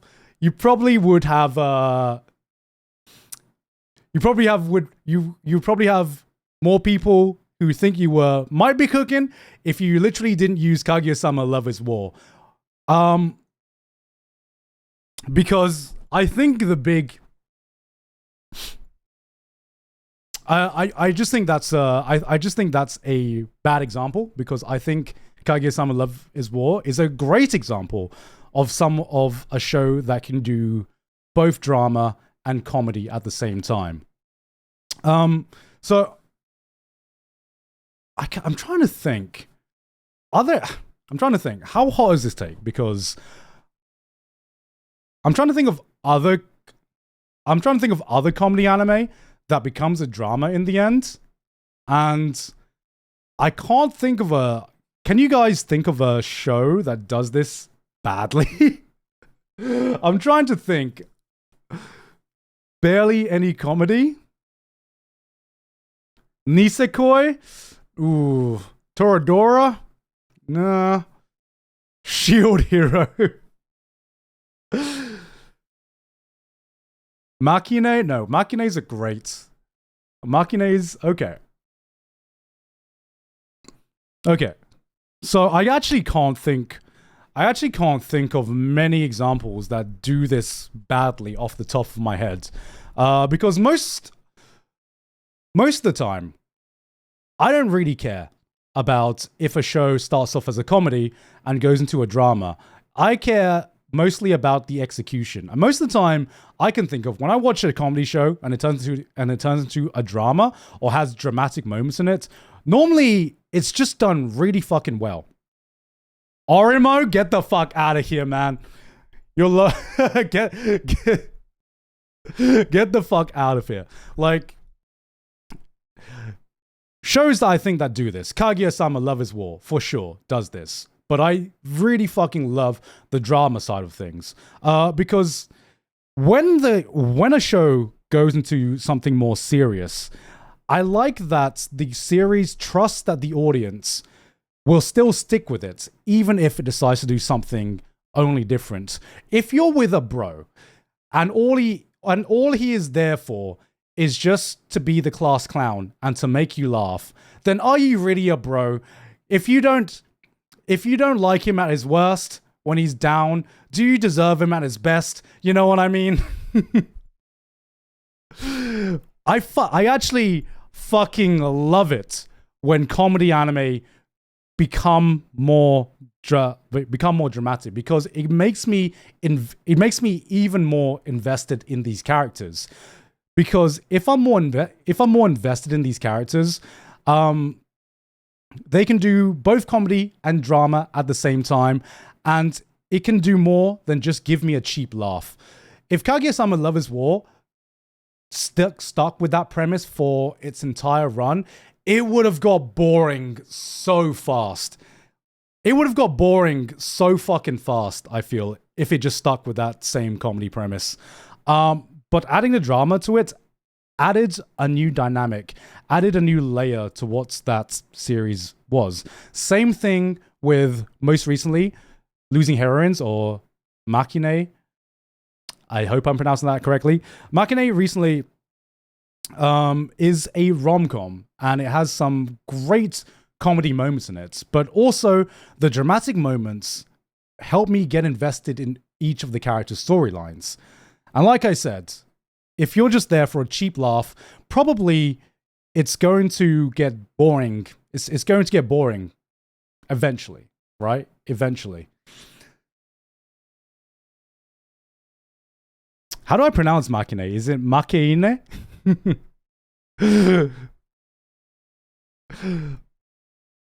Machine? Machine? Machine? Okay. Jesus. So many syllables. So many syllables, man. So many fucking syllables. Oh man. You live in Japan, learn it yourself, bro. Bro. Give me it in a hiragana then. Not comedy, but mystery into action, like Summertime Render. Okay, here's someone who does this constantly. Actually, I'm just thinking about someone who does this constantly. Is Jin Maeda? You forget sometimes with Jin Maeda shows like Angel Beats, like Clan Ads, and what else has he done? Like, you forget because he's more into the dramatic melodrama side of things that he actually does great comedy writing as well. And how he lulls the audience into this false sense of security is by presenting you with this slice of life aspect before hitting you with the heavy drama in it. Because sometimes if you hit the audience in the same way with something just being a pure comedy show, right, that can get boring. Sometimes if you hit an audience with just heavy drama from the get-go, sometimes it's just a little bit too much. It's just too much at once, right? It's just too much. Sometimes you need some lighter themes and some lighter moments to get the characters to give you a sense where you want to get to know these characters more before it hits you with the heavy stuff. So personally, I love that, and I can't really think of any bad examples off the top of my head of a show's entire premise lasting for a few episodes and then going into drama. But I personally like that, and I can't think of many bad examples or any bad examples off the top of my head. So I'm going to say that this is a hot take. Jun Maeda strikes almost the perfect balance between the two. Yeah, he's great at that.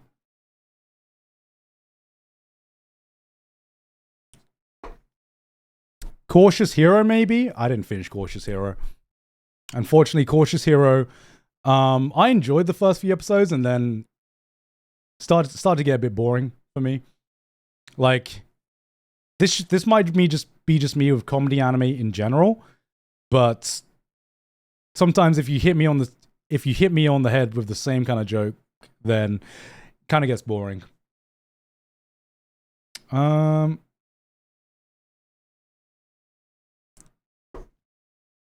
Okay.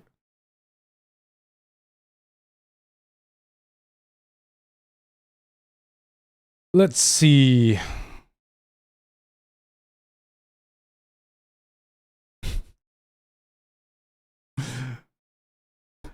Wow, okay. First Frieren take of the day. First Frieren take of the day. First Frieren take of the day. And what a nuclear take this is. Punished Waifu says, Himmel was actually the worst character in Frieren. You spent 60 years waiting for her to come to you, bro. Bro. Yo, nuclear take. Nuclear fucking take, man. Nuclear take.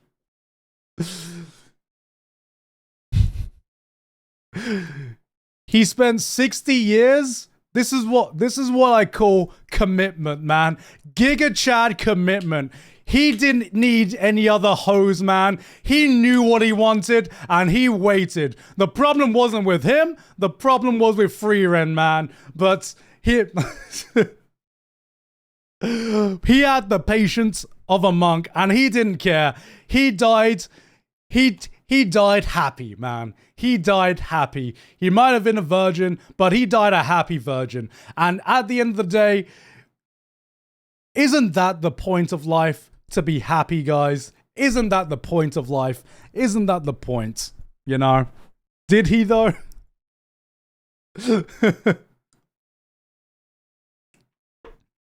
At least he loved once rather than not loving at all, guys. Himmel is a Giga Chad. Himmel is what we all aspire to be and what we should aspire to be as people. And you could see the effect that his philosophy has on the wider world and even kids who want to grow up to be Himmel. Maybe his Giga Chadness was the secret virginity power that I never got.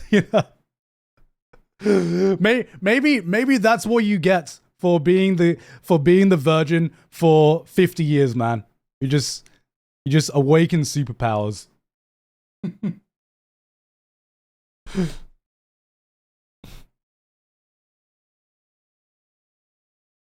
All right, we're gonna do a few more takes. And then I might continue this. We didn't even get through a modicum of some of the interesting takes here. But I've been ranting for 2.5 hours. I think I need a break from ranting. Just a break from ranting for just a little bit. Probably not going to do Elden Ring because I don't have too much time on hand. But we're going to do a few more takes. And then we'll maybe do some more this weekend. We got through 0.1% of them. Okay. Let's see.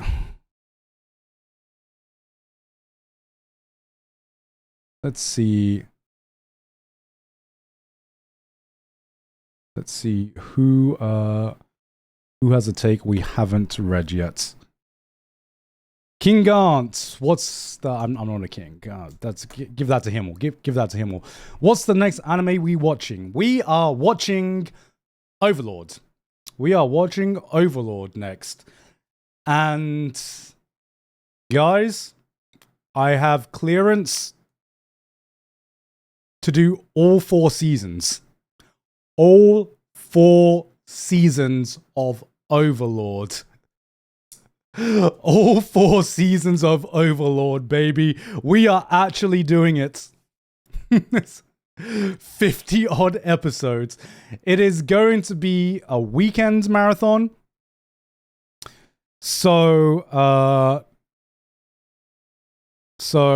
it's likely going to be the weekend of the 25th of October.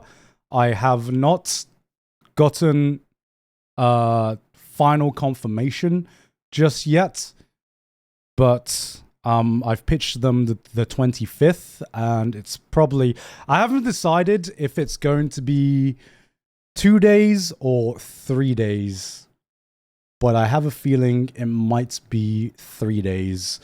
So I guess we're just gonna do a weekend-long marathon of Overlord. Would you? Okay, here's the question. Would you guys prefer Friday, Saturday, Sunday, or would you prefer Saturday and Sunday?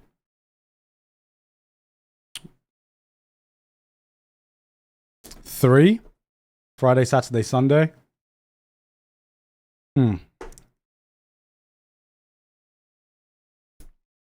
Maybe I'll start it.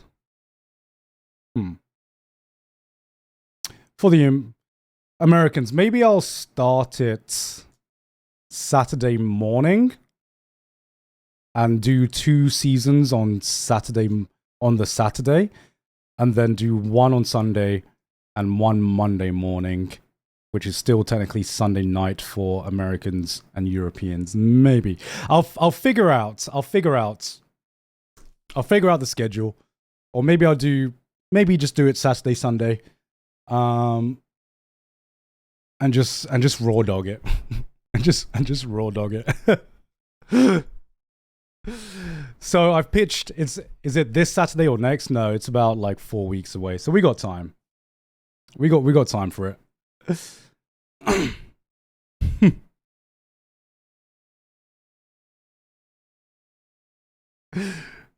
We got time for it. No worries.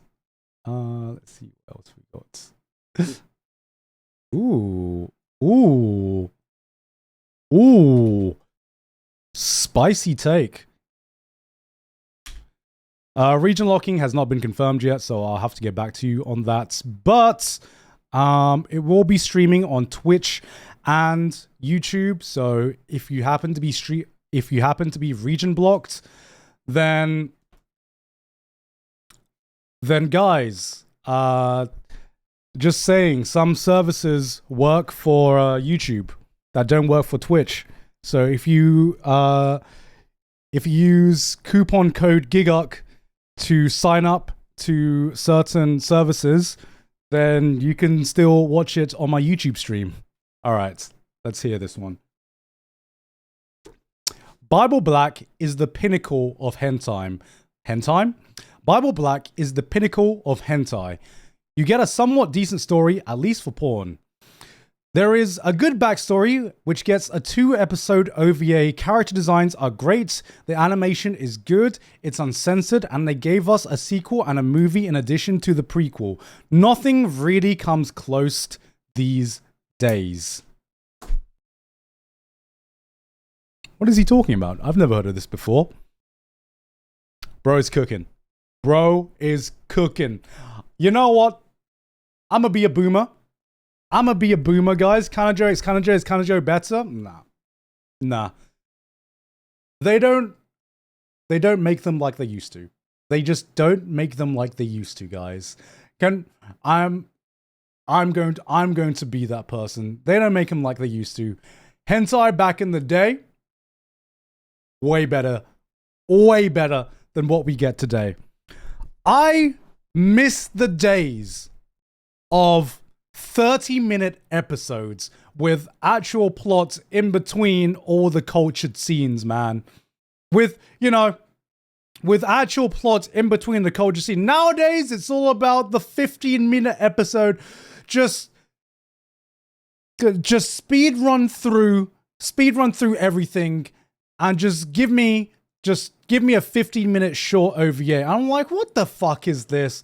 This isn't plot. This is a scenario. You're giving me the most bare bones basic scenario of all time. And that's it. That is it. That's all I'm getting. Back in the day, we actually got a fucking story. We actually got a story, guys. You actually care about the plots? Yes, I care about the plots. Okay? Unironically, I care about the plots because it makes it better, guys. All right? It makes it better, guys. There was a time when you guys would know that because there was a time when every hentai was like that. And every hentai would have at least like 3 episodes. Every hentai would have like 3 episodes. At least 2 episodes. And now we get like 1 episode, 15-minute OVAs. And that's it. How can I get invested in this, man? Elitism for hentai. Yes, can we gatekeep gooning now?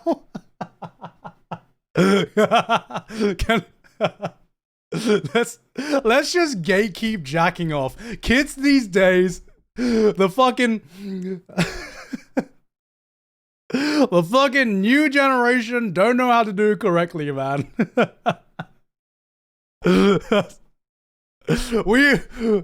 Back in the day, we had to work for that shit, man. Oh, man.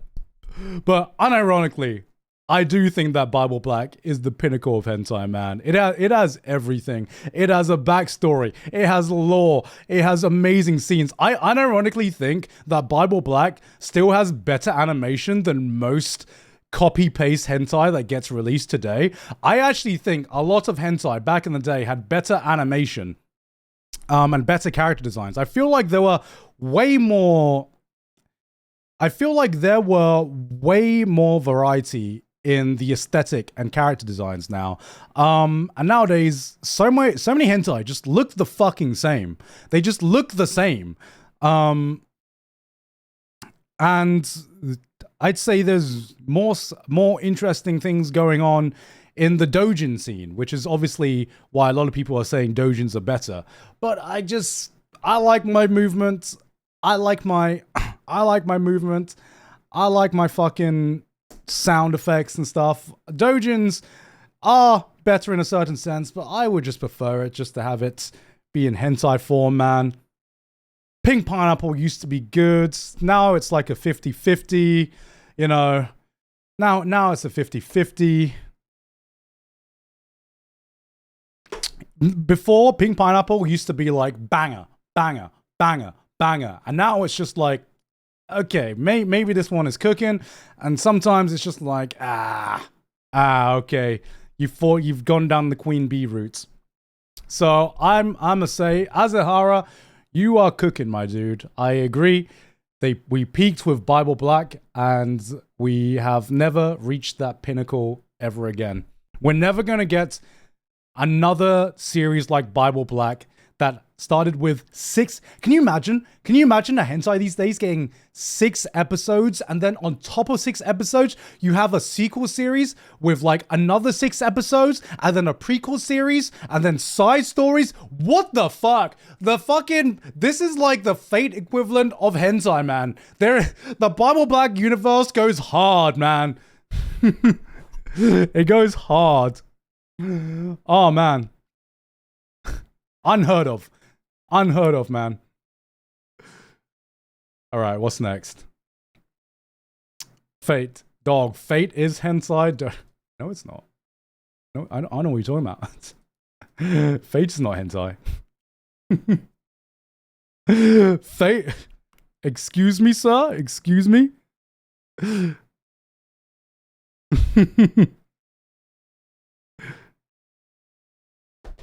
I don't know what you're talking about. Fate, excuse me, I'll have you know, Fate just, Fate is a visual novel, right? It's a great story. It's a historical anime. You know, all I saw in Fate was dolphins. All right, what's next?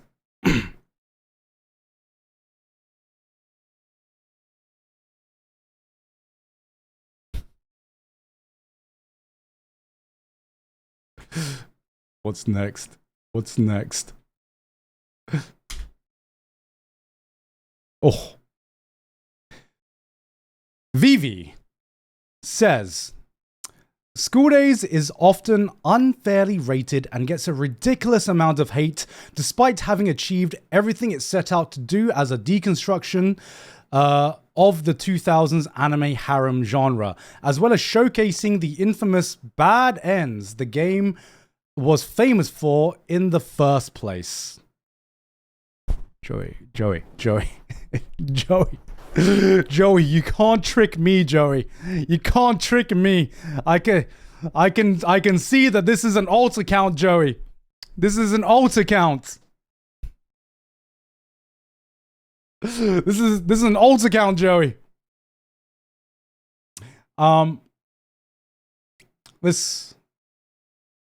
This would be. Shall I be that guy?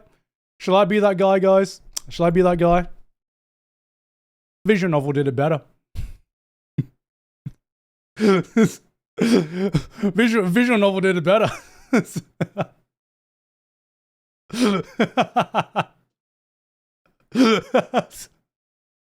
I'm going there. I'm going there, guys. Visual novel did it better. I think the anime was kind of boring, actually. My biggest School Days on paper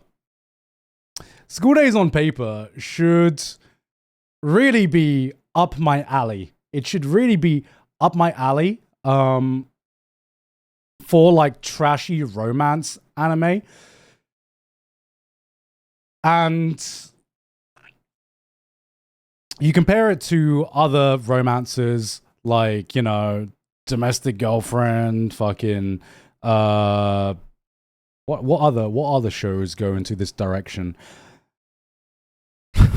why is it only Domestic Girlfriend going into this direction? I know there are other shows. Fuck. Usagi no Sora? Oh yeah.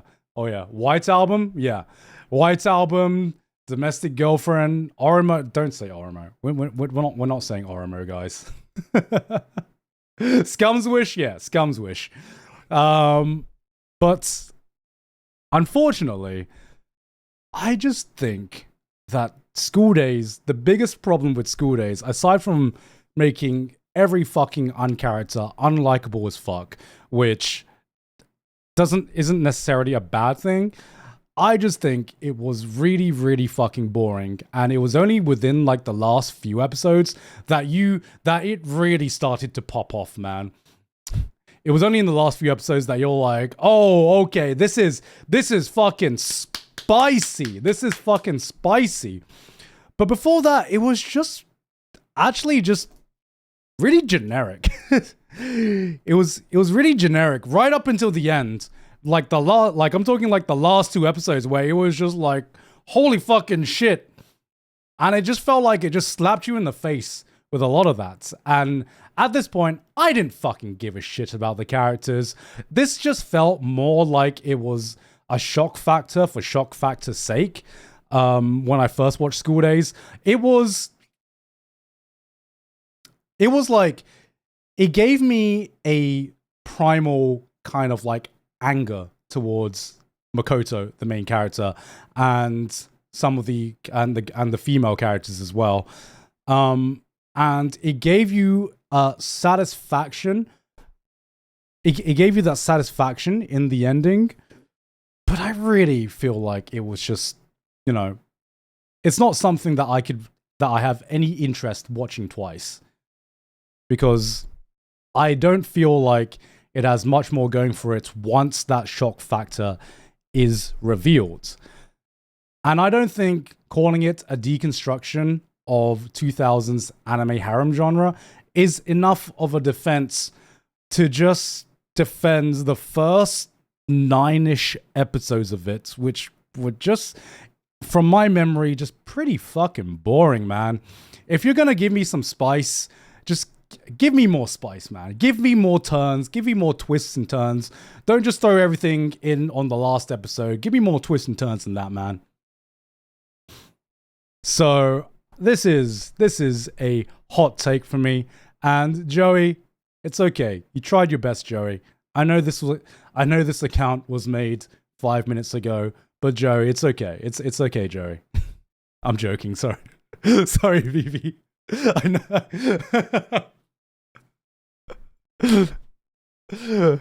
Oh, sorry, Vivi. All right, let's do one more take. I know you're a real person. Okay. One more take.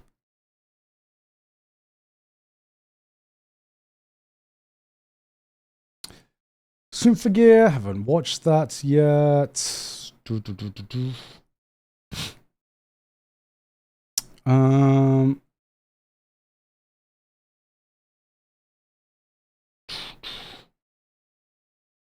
me a longer take.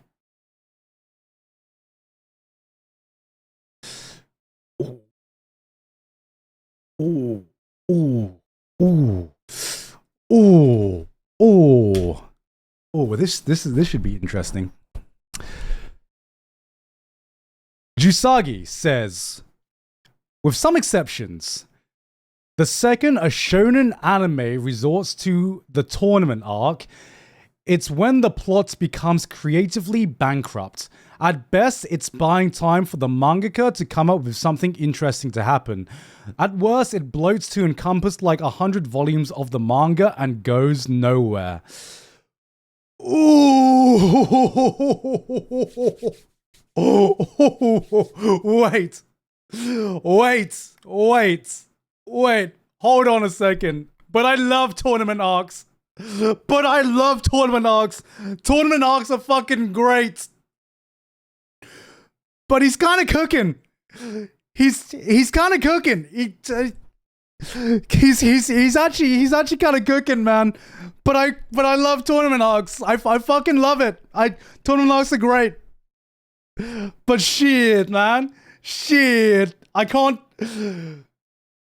I disagree, but I agree at the same time. Oh, man. Oh, Okay, let's break this. Let's break this down. Let's break this down. I hated the My Hero Academia Sports Festival. I thought the sports festival was a tournament arc done well, actually.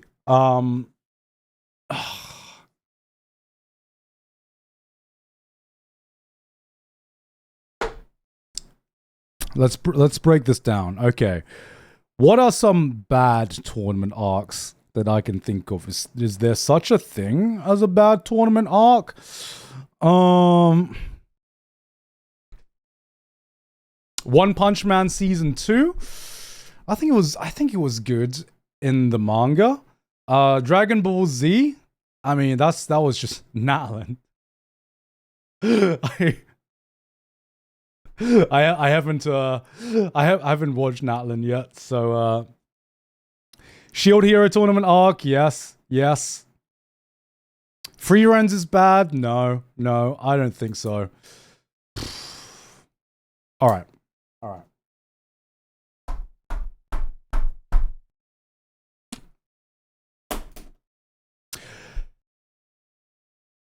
Let's break this down. Tournament arcs is a trope that I fucking love. Is it overdone in anime? Arguable.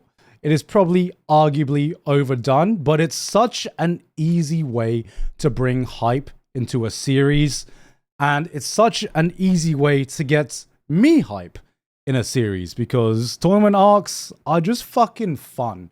There are so many different aspects to tournament arc, especially in the premise of a shonen battle anime, that just reignites the storyline, and that just reignites my investment in the storyline. And you get the best part of shonen action within the tournament arc, because you have power scaling. You have a great way to introduce new powers, new characters. You have unknown characters, and it's just such an easy way to introduce a bunch of new characters and make it the payoff for the main character if they've done like a training arc or something as well. I think the real bad point comes from what comes after the tournament arc, because an author can put a tournament arc in and just know it's an easy banger. If this was a YouTube video, he makes a tournament arc video and he knows it's an easy 1 out of 10. You know? He knows it's an easy 1 out of 10. The problem is, what happens once that tournament arc ends?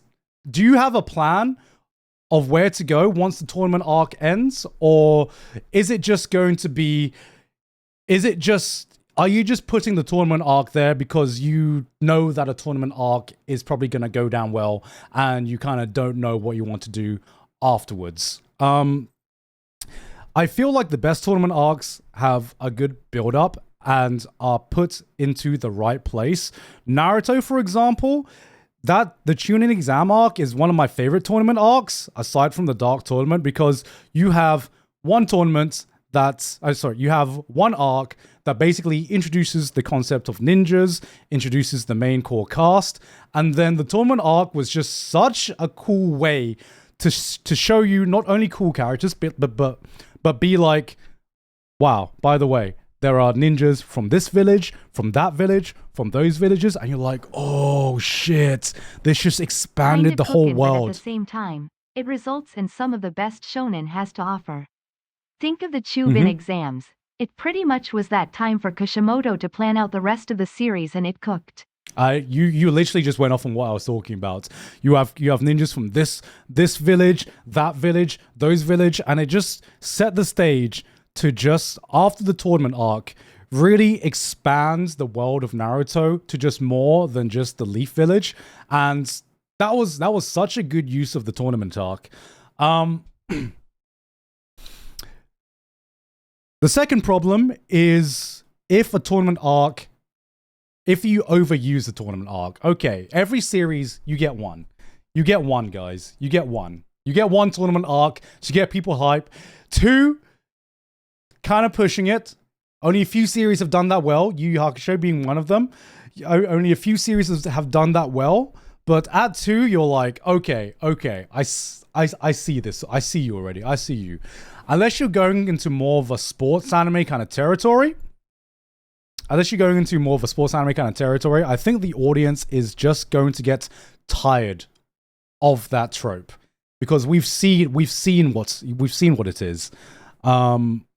So, like I said, I don't think every tournament arc comes from when the plot becomes creatively bankrupt, but I think a lot of authors might use it as a crux. And it is hype. It is hype to me. 80% of the time, a tournament arc goes hard. At least the first one. The first one in every series. Every example you were listing off, like Black Clover, I really enjoyed the Black Clover tournament arc. Obviously, Yu Yu Hakusho, Flames of Recca, I haven't seen yet. Food Wars, the first tournament arc went hard, and then it just lost steam after that. Mashal, I thought the tournament arc wasn't the best tournament arc in the world, but I still enjoyed it. It was, to say that it was a bad arc, I was like, I don't think it's a bad arc. I just think it was not the strongest tournament arc of all time. Frieren is not a bad tournament arc. It might be different, but bro, the Frieren tournament arc had so many good moments in it. Are you kidding me? Are you kidding me? When that fucking old guy was like, bro, I may be out of mana, but I ain't out of hands, baby. Let's go. I was like, let's fucking go. Like the biggest, like, it wasn't a bad tournament arc. I just think it went on for a little bit too long, you know. The real test, I think, is what comes after that tournament arc and where the tournament arc is placed. And yes, I do think some plots are creatively bankrupt by putting a tournament arc in them. But it's still hype. It's still hype. But Jisagi, I would actually say you're cooking. I have a big bias. I have a big bias when it comes to tournament arc. But you're cooking. And I think that is a good take to end on for now with the hot takes. We have a lot more takes to go through, so we'll probably do another one of this where we go through some more responses on my Twitter. Maybe we'll go through Tektone's other takes if we have time. But there was a lot, including from other friends and content creators I couldn't go through. And maybe I'll let you guys submit some takes live and see if there's anything that I want to go through as well. But I want to chill out for just a bit. We're not going to do Elden Ring right now. Stick with anime. I want to stick with anime.